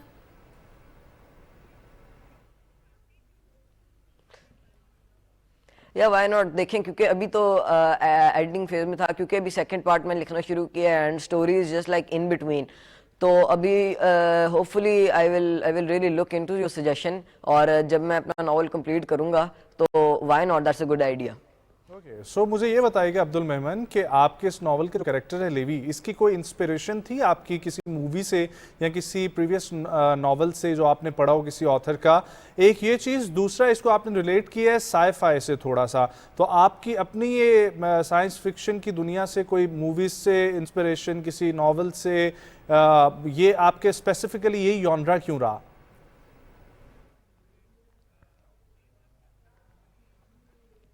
जी देखें, बिल्कुल, क्योंकि ऐसा तो आपको जॉनरा की आपने बात की साइंस फिक्शन, तो अगर आपको आप भी देखते होंगे कि हमारे इर्द गिर्द जो आजकल ट्रेंड है science fiction, fantasy, a lot of आजकल ये चल रहा है। तो जी हाँ, जैसे कि आपने इंस्पिरेशन की बात की, तो ऑब्वियसली अगर मैं इससे पहले मूवीज़ वगैरह नहीं देखता या मैं नावल नहीं पढ़ता तो मे बी मेरा जो माइंड है वो इतना ब्रॉड ना होता इस नावल को लिखने के लिए। तो उस टाइम में मैंने अपना जो है काफ़ी सारे नावल्स इससे पहले पढ़े, जिसमें से मैं पाकिस्तान लिटरेचर की अगर बात करूं तो मैंने मोहम्मद उमर इफ्तिखार का, जो पाकिस्तान के नावलिस्ट हैं, उनका मैंने डिवाइडेड स्पीशीज़ पढ़ा। उसके साथ साथ मैंने हैरी पॉटर सीरीज़ पढ़ी, जिससे मैं काफ़ी ज़्यादा उससे मैं मुतासिर हुआ, जिसके बाद मैंने अपना ये नावल लिखने का आगाज़ किया। मैंने Paulo Coelho, chemist, Veronika decides to die and fiction and non fiction, ये सारी मैंने बुक्स पढ़ने के बाद अपना लिखना शुरू किया। और स्पेशली अगर मैं एक बुक का नाम लूँ तो हैरी पॉटर सीरीज़ के दौरान जब मैं पढ़ता था तो मैं इमेजिनेशन में अपनी जाता था और मैं सोचता था कि ये लाइन है, इसके बाद आगे क्या होगा, प्लॉट कैसे चलेगा आगे। तो जब वो मेरे खिलाफ जाता था, जिस तरह मैं सोचता था उस तरह नहीं जाता था, तो उस टाइम मैं सोचता था कि maybe I can also write a good story of by my own. क्या ज़बरदस्त बात आपने की है और इतनी अच्छी स्टोरीज लिख रहे हैं। आई एम श्योर कि आपने तमाम बड़े नाम पढ़ने शुरू कर रखे होंगे साथ साथ। अच्छा, ये तो हो गई कुछ आपके काम की बात। अब ज़रा अपने बारे में बताएं, आप पढ़ते भी हैं, क्या पढ़ रहे हैं? टीचर्स भी इंस्पायर होते होंगे, अप्रिशिएट करते होंगे आपके काम को।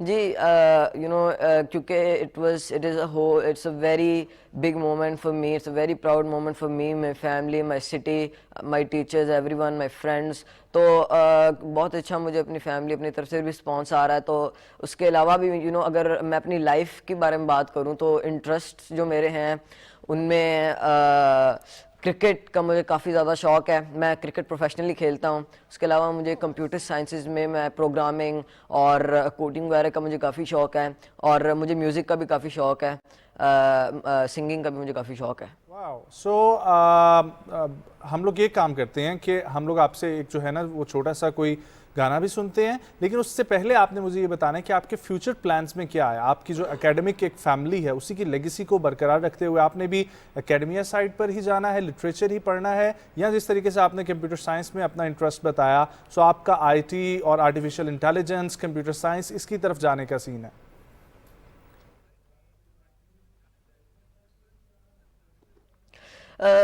देखें, ये पहले मैंने बात की कि जो मेरे फ्यूचर प्लान है, I have many option, actually different options, क्योंकि मैंने बताया कि कंप्यूटर साइंस की जैसे आपने बात की और लिटरेचर की बात की। सबसे पहले तो मेरा एम ये है कि मैं अपनी जो ये नावल की जो मैं सीरीज़ है इसे मैं अच्छी तरह एक बार पहले कंप्लीट करूं और मैं वर्ल्ड का टॉप नावलिस्ट बनूं। ये मेरी प्रायोरिटी है जिसे हम कह सकते हैं। और लेकिन इसके साथ साथ कंप्यूटर साइंस में मुझे क्योंकि काफ़ी ज़्यादा शौक़ है, तो मैं अपनी एकेडमिक साइड पे कंप्यूटर साइंस में काफ़ी ज़्यादा इंटरेस्टेड हूँ। साथ मैंने क्रिकेट की बात भी की, तो होपफुली जहाँ पर मुझे ज़िंदगी लेके जाएगी इंशाल्लाह ताला I will do that in my future. Abdul Momen, वैसे तो बच्चों के शौक होते हैं, बड़े होकर डॉक्टर बनेंगे, इंजीनियर बनेंगे, कोई फोर्सेज में जाना चाहता है। आपका शौक बड़ा यूनिक सा है। आपकी एज में बच्चे यूजुअली ना ज़्यादा किताबें पढ़ते हैं और लिखने का शौक तो बिल्कुल भी नहीं होता। आप सिर्फ राइटर, अच्छे राइटर या टॉप राइटर ही क्यों बनना चाहते हैं?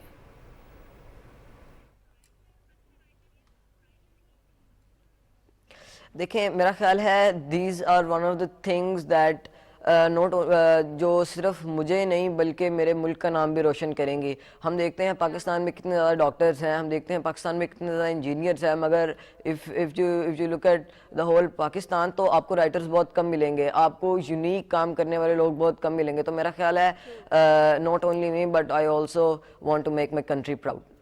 वंडरफुल, क्या बात है। तो अब आपने जो है ना एक सवाल का जवाब और फिर साथ आपने जो भी आपका दिल है कुछ गुनगुनाएं और हमें भी अपनी आवाज़ से महसूस करें।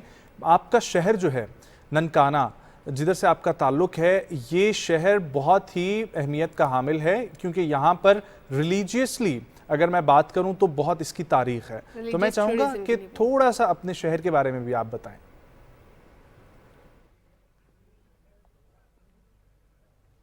जी मेरा शहर ननकाना साहिब है और Nankana Sahib is famously known for the Sikhism religion because Sikhism religion के जो फाउंडर हैं बाबा गुरु नानक, उनका ताल्लुक़ ननकाना साहिब से है और वो ननकाना साहिब में ही पैदा हुए। और यहाँ पर ननकाना साहिब में ऑलमोस्ट एवरी ईयर बहुत ज़्यादा तादाद में इन थाउजेंड्स सिख्स आते हैं बैसाखी के मौका पर और on the birth anniversary of Baba Guru Nanak, and I would say to everyone watching me that my city is a must visit, or once you come here you will surely enjoy all the gurdwaras and all my city.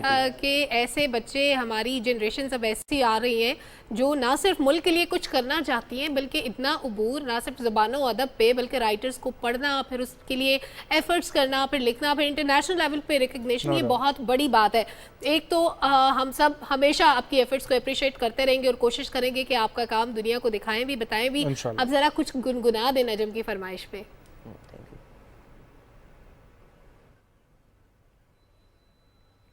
या आतिफ असलम का या sure. दहलीज पे मेरे दिल की जो रखे हैं तूने कदम, तेरे नाम पे मेरी जिंदगी लिख दी मेरे हमदम। हाँ सीखा मैंने जीना, जीना कैसे जीना, हाँ सीखा मैंने जीना मेरे हमदम। ना सीखा कभी जीना, जीना कैसे जीना, ना सीखा जीना तेरे बिना हमदम। Very nice, wonderful, wonderful. Thank you so much Abdul Memon for joining. बहुत अच्छा लगा आपसे बात करके। Wish you best of luck और आपको इसी तरीके से हम आगे भी शो में इंक्लूड करते रहेंगे क्योंकि आपका काम बहुत अच्छा है और आप यकीनी तौर पर इंशाल्लाह फ्यूचर में पाकिस्तान का नाम भी रोशन करेंगे, अपनी फैमिली का भी, और आप टॉप नॉवेलिस्ट में भी शुमार होंगे। बहुत शुक्रिया। वापस आएंगे, कंटिन्यू करेंगे अपने प्रोग्राम को, हमारे साथ रहें।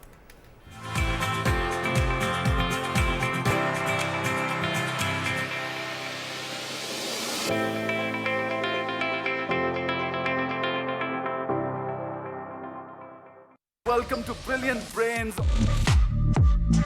हमारे ब्रेन पे हमारी लगाम नहीं होती, हमें जो दुनिया का स्टिमुलस है वो कंट्रोल कर रहा होता है। जब आपकी हर चीज़ जो है वो इंस्टेंट के नाम से आएगी तो हमारी खुराक जो है वो घबराहट का शिकार बनाएगी। मेन माइंड कंट्रोल वहाँ आता है कि स्टिमुलस जो भी हो आप अपने एक्शन को कंट्रोल करो। इतनी मज़ेदार माइंड गेम्स में चलती हैं।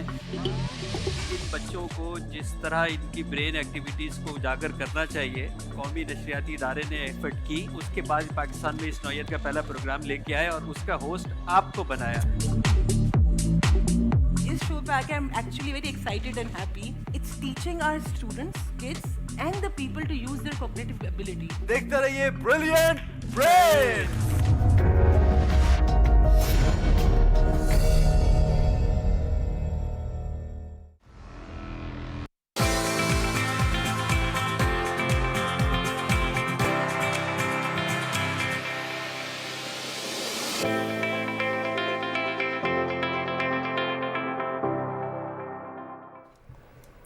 Welcome back. हमारा अगला सेगमेंट इमर्जिंग टैलेंट को हम हमेशा लेके आते हैं।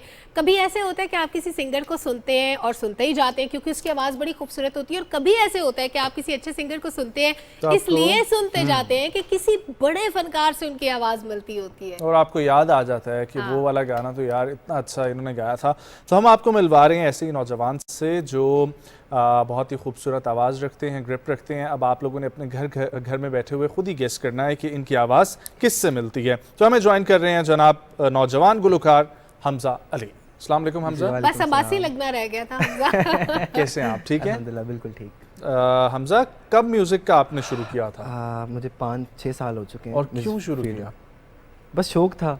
शौक स्कूल टाइम से बस सिंगिंग का शौक था या म्यूजिक का शौक था? सिंगिंग का शौक। सिंगिंग का शौक। अच्छा, ये सिंगर्स अपनी आवाज़ को अच्छा रखने के लिए कोई स्पेशल एफर्ट्स करते हैं, लाइक आवाज़ भारी हो जाए, स्टेबल हो जाए? कुछ स्पेशल एफर्ट्स नहीं करते, लेकिन ये होता है म्यूज़िक में राग होते हैं जिसे रियाज कहते हैं। सीखा बिल्कुल, किसी उस्ताद से सीखा? हाँ, बिल्कुल। इसाक साकिब सर मेरे टीचर हैं, आमिर शहजाद साहब। और आपने जॉनरा अपना कौन सा रखा?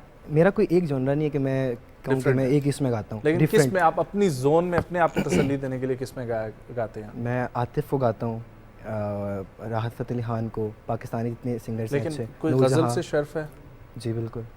ओके, तो हम पहले कुछ अपनी पसंद का सुना दे सर, अच्छा सा जो आपका दिल करे। बिल्कुल बिल्कुल। एक OST है। ठीक है। अखियां नू तेरी दे दे पनाह चाहे, क्या बात। अखियां नू तेरी दे पनाह चाहे, मैं इश्क ते कर लिया वफा चाहिए,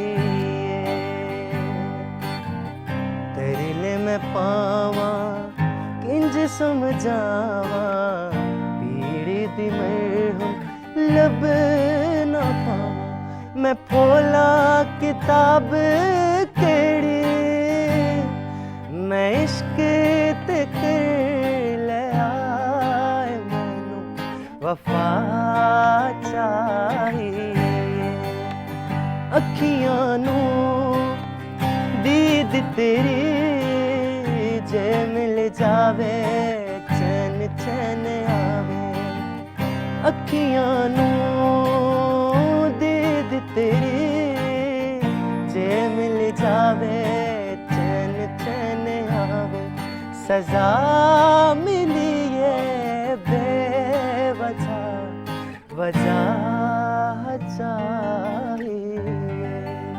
क्या बात है, बहुत आला, शानदार। हमजा, मुझे ये बताएं कि आप इतनी माशाल्लाह से अच्छी आवाज़ है, इतनी खूबसूरत आवाज़ है आपकी, तो इसको रियाज के लिए कितना वक्त देते हैं आप डेली अपनी आवाज़ को? ये तो बहुत टाइम चाहिए म्यूज़िक करने के लिए। फिर भी कितना, क्योंकि बहुत रिफाइन आपकी आवाज़ हुई है। 2 से 3 घंटे लाजमी है। लाजमी है। वो जैमिंग की सूरत में देते हो या अकेले? जैमिंग तो जैम वो उसके अलग है, लेकिन ये और रियाज एक अलग चीज़ है। ठीक, आपकी डिमांड बढ़ गई होगी अब तो वैसे काफ़ी ज़्यादा। जी बस, लेकिन नहीं, बहुत अच्छा है। अच्छा, मुझे ये बताएं कि पाकिस्तान में ना हमारे पास ये है कि बहुत सारे लोग अब आ रहे हैं सिंगिंग में, लेकिन मुझे एक चीज़ की जो है ना वो थोड़ी सी कमी लगती है। वो ये चीज़ कि आप आज से 10 साल 15 साल पहले जाओ ना, तो शौकत अली साहब थे, उनका एक अपना अंदाज़ था। बिल्कुल। अताउल्लाह खान ईसा खिलवी हैं, उनका एक अपना अंदाज़ है। नुसरत फ़तेह अली खान साहब थे, उनका एक अपना अंदाज़ था। मेहदी हसन खान साहब थे, उनका एक अपना अंदाज़ था। अब सिंगर्स बेशुमार हैं, लेकिन एक अंदाज़ जो है ना अलग-अलग नहीं है, हर किसी का एक ही अंदाज़ है, सब वही गा रहे हैं। तो ऐसा क्यों है? अच्छा, मुझे ये लगता है कि बहुत सारे लोग मैंने देखे हैं जो अब आतिफ असलम के अगर वो फेवरेट सिंगर हैं उनके, तो वो उनकी तरह गाने की कोशिश करेंगे। सो मुझे लगता है जैसी आपकी आवाज़ है आप उस पर फोकस करें और वैसा गाएं। आतिफ असलम तो था एक, वो उनको सुन रहे हैं, लोग अपने टैलेंट को एक्सप्लोर नहीं करते, किसी के पीछे चल पड़ते हैं और फिर वो कहते हैं ना, खबर चला हंस की चाल अपनी चाल भी भूल गया। और एक बात बिल्कुल, और एक बात हो रहा है कि हमारे मुल्क में बड़ा टैलेंट है, बहुत टैलेंट है, और बस लोगों का यही है कि लोग क्या कहेंगे में तो बहुत बिल्कुल, बस उनका यही वो कॉन्सेप्ट बना हुआ है कि लोग क्या कहेंगे, जिसकी वजह से वो आगे नहीं आ पाते। तो मेरा मशवरा ये है जी, लोगों ने कुछ कहा पिछले 5 साल में? आप स्टार्टिंग में बिल्कुल होते हैं ऐसे लोग जो आपको कोई खास जुमला जो सुनने को मिलता हो? नहीं, मतलब वो तो पता है कि भाई क्या बात ही बता, वैसे तो हमें पता ही है, ऐसे आपके मुंह से सुनेंगे तो जरा एंटरटेनिंग लगेगा। तो ऐसा होता है कि भाई स्टार्टिंग में क्योंकि कुछ लोग बड़ा मोटिवेट करते थे और कुछ लोग कहते थे यार ये क्या काम शुरू कर दिए हैं, बस मरासियों वाले काम है, बस ये वो। लेकिन मैंने इग्नोर किया, मुझे नहीं फ़र्क पड़ता कोई मेरे बारे में क्या सोचता है, क्या बात करता है। भाई मुझ में टैलेंट है, मुझे घर वाले सपोर्ट कर रहे हैं ना, तो उससे बहुत अच्छी बात है। आपके घर में पहले कोई म्यूजिशियन या सिंगर कुछ भी नहीं? बिल्कुल कोई नहीं है, दूर दूर तक। आप पहले इसलिए मुश्किल होती है। हमजा, क्या आप पहले नाते पढ़ते थे? बिल्कुल स्कूल टाइम में तो तमाम सिंगर्स में ये चीज कॉमन निकलती है। ये सारे सिंगर्स ना हमेशा नातों से शुरू करते हैं, घर वालों को राजी करने के लिए, फिर बहुत खूबसूरत आवाज है तो आहिस्ता आहिस्ता ड्रिफ्ट जो है ना वो करते रहते हैं। अच्छा, एक और अगर गाना हो जाए नरीम, इतनी खूबसूरत आवाज। मुझे ये बताएं, गजल अगर पॉसिबल है जी तो आप प्लीज गजल। मेरी फेवरेट एक गजल है नियत शौक। वाह वाह वाह, क्या बात है। तो मैं वो कोशिश करता हूँ।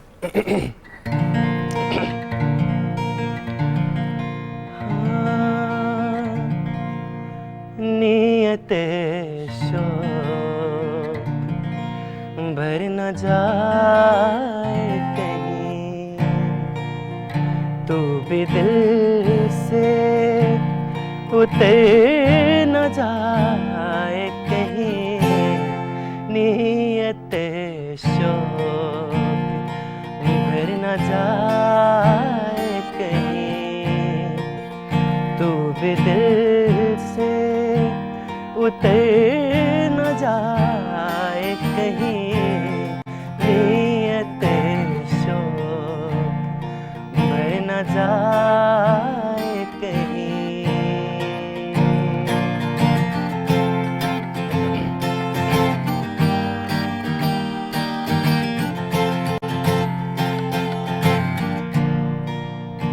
न मिला के उदास लोगों से, न मिला के उदास लोगों से। हुस्न तेरा बिखर न जाए कहीं, तू भी दिल से उतर न जाए कहीं।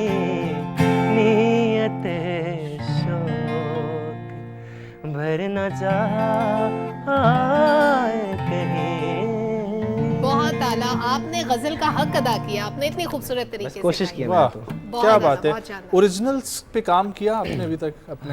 जी बिल्कुल, एक मेरा एक निजी टीवी चैनल है जिसपे एक मेरा गाना चल रहा है। अच्छा, नाइस, वो हम कैसे ना सुने, वो तो जरूर सुनेंगे। बिल्कुल, और एक अभी मेरा इंशाल्लाह रिलीज होने वाला है। ओके, और ये ओरिजिनल्स में कंपोजिशन भी आपने खुद किया? कंपोजिशन मेरी और लिरिक्स किसी के। अच्छा, लिरिक्स किसी के हैं, कंपोजिशन आपकी और गायकी भी आपकी। और मेरे इसमें टीचर्स ने मेरी बड़ी हेल्प की इसमें। वंडरफुल। तो एक नया गाना आ रहा है, वो भी मेरा अपना है, वो भी बहुत मजे का इंशाल्लाह।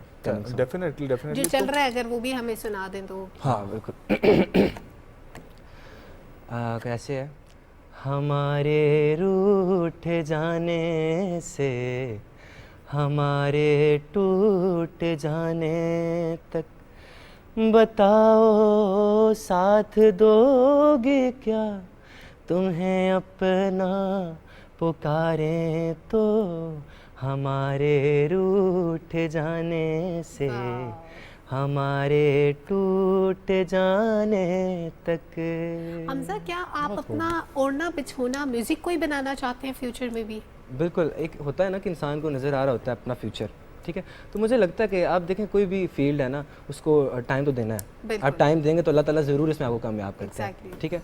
अब ये है कि आप मेहनत ना करें और बोलें कि यार अल्लाह ताला ने कामयाब नहीं किया, ऐसे थोड़ी ना। एफर्ट तो करनी, बिल्कुल एफर्ट करनी पड़ती है।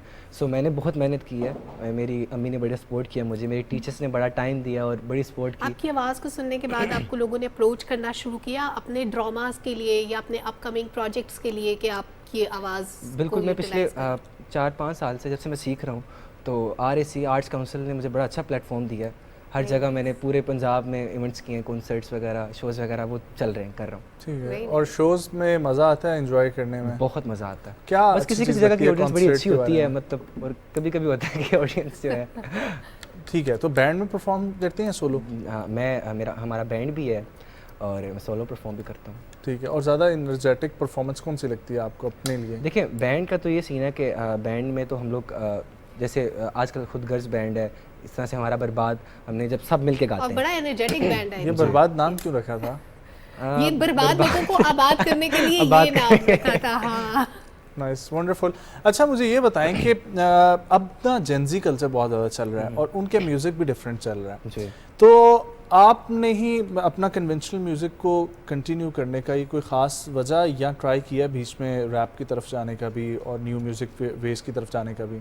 अच्छा, रैप की तरफ मेरा कोई मतलब इंटरेस्ट नहीं है। रैप से अगर हम हट जाएं तो आजकल एक स्पेसिफिक जॉनरा है जेन ज़ी में जिसको ये शमून, हसन रहीम, अब्दुल हनान ये लोग फॉलो कर रहे हैं। अच्छा, ज़्यादा मैं थोड़ा क्लासिकल की तरफ हूँ, ठीक है, जैसे आजकल अरिजीत सिंह, आतिफ असलम, ये जितने भी हमारे आर्टिस्ट हैं। ठीक है, so what about Zeeshan Ali?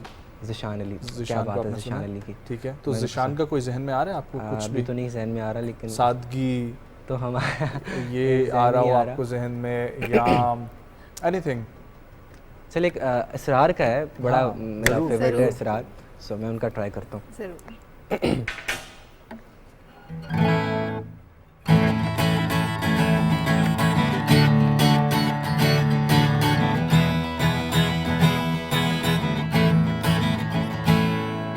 मस्त हुआ, बर्बाद हुआ, इश्क दगलमा याद हुआ, फिर मैं मस्त हुआ, बर्बाद हुआ, इश्क दगलमा याद हुआ,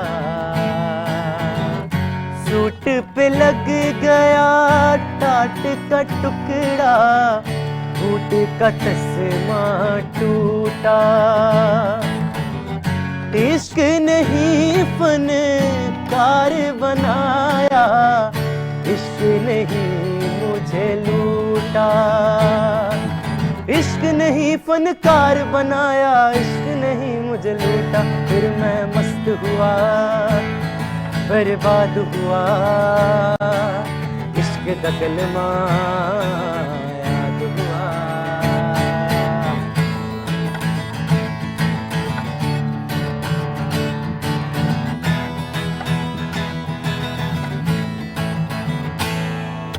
रिश्ते नाते दूर हो गए, फैन बन गए लाखों, दुनिया मेरे पीछे और मैं इश्क के पीछे भागूं, इश्क ही लग गया, इश्क पलंग है, इश्क है मेरा बिस्तर, इश्क ही ओढ़ूं, इश्क ही देखूं, इश्क है मेरी चादर, अक्लों वाले मारे ताने, ये तो दीवाना है, मैं तो आशिक हूँ, लोगों मुझे डूब के जाना है,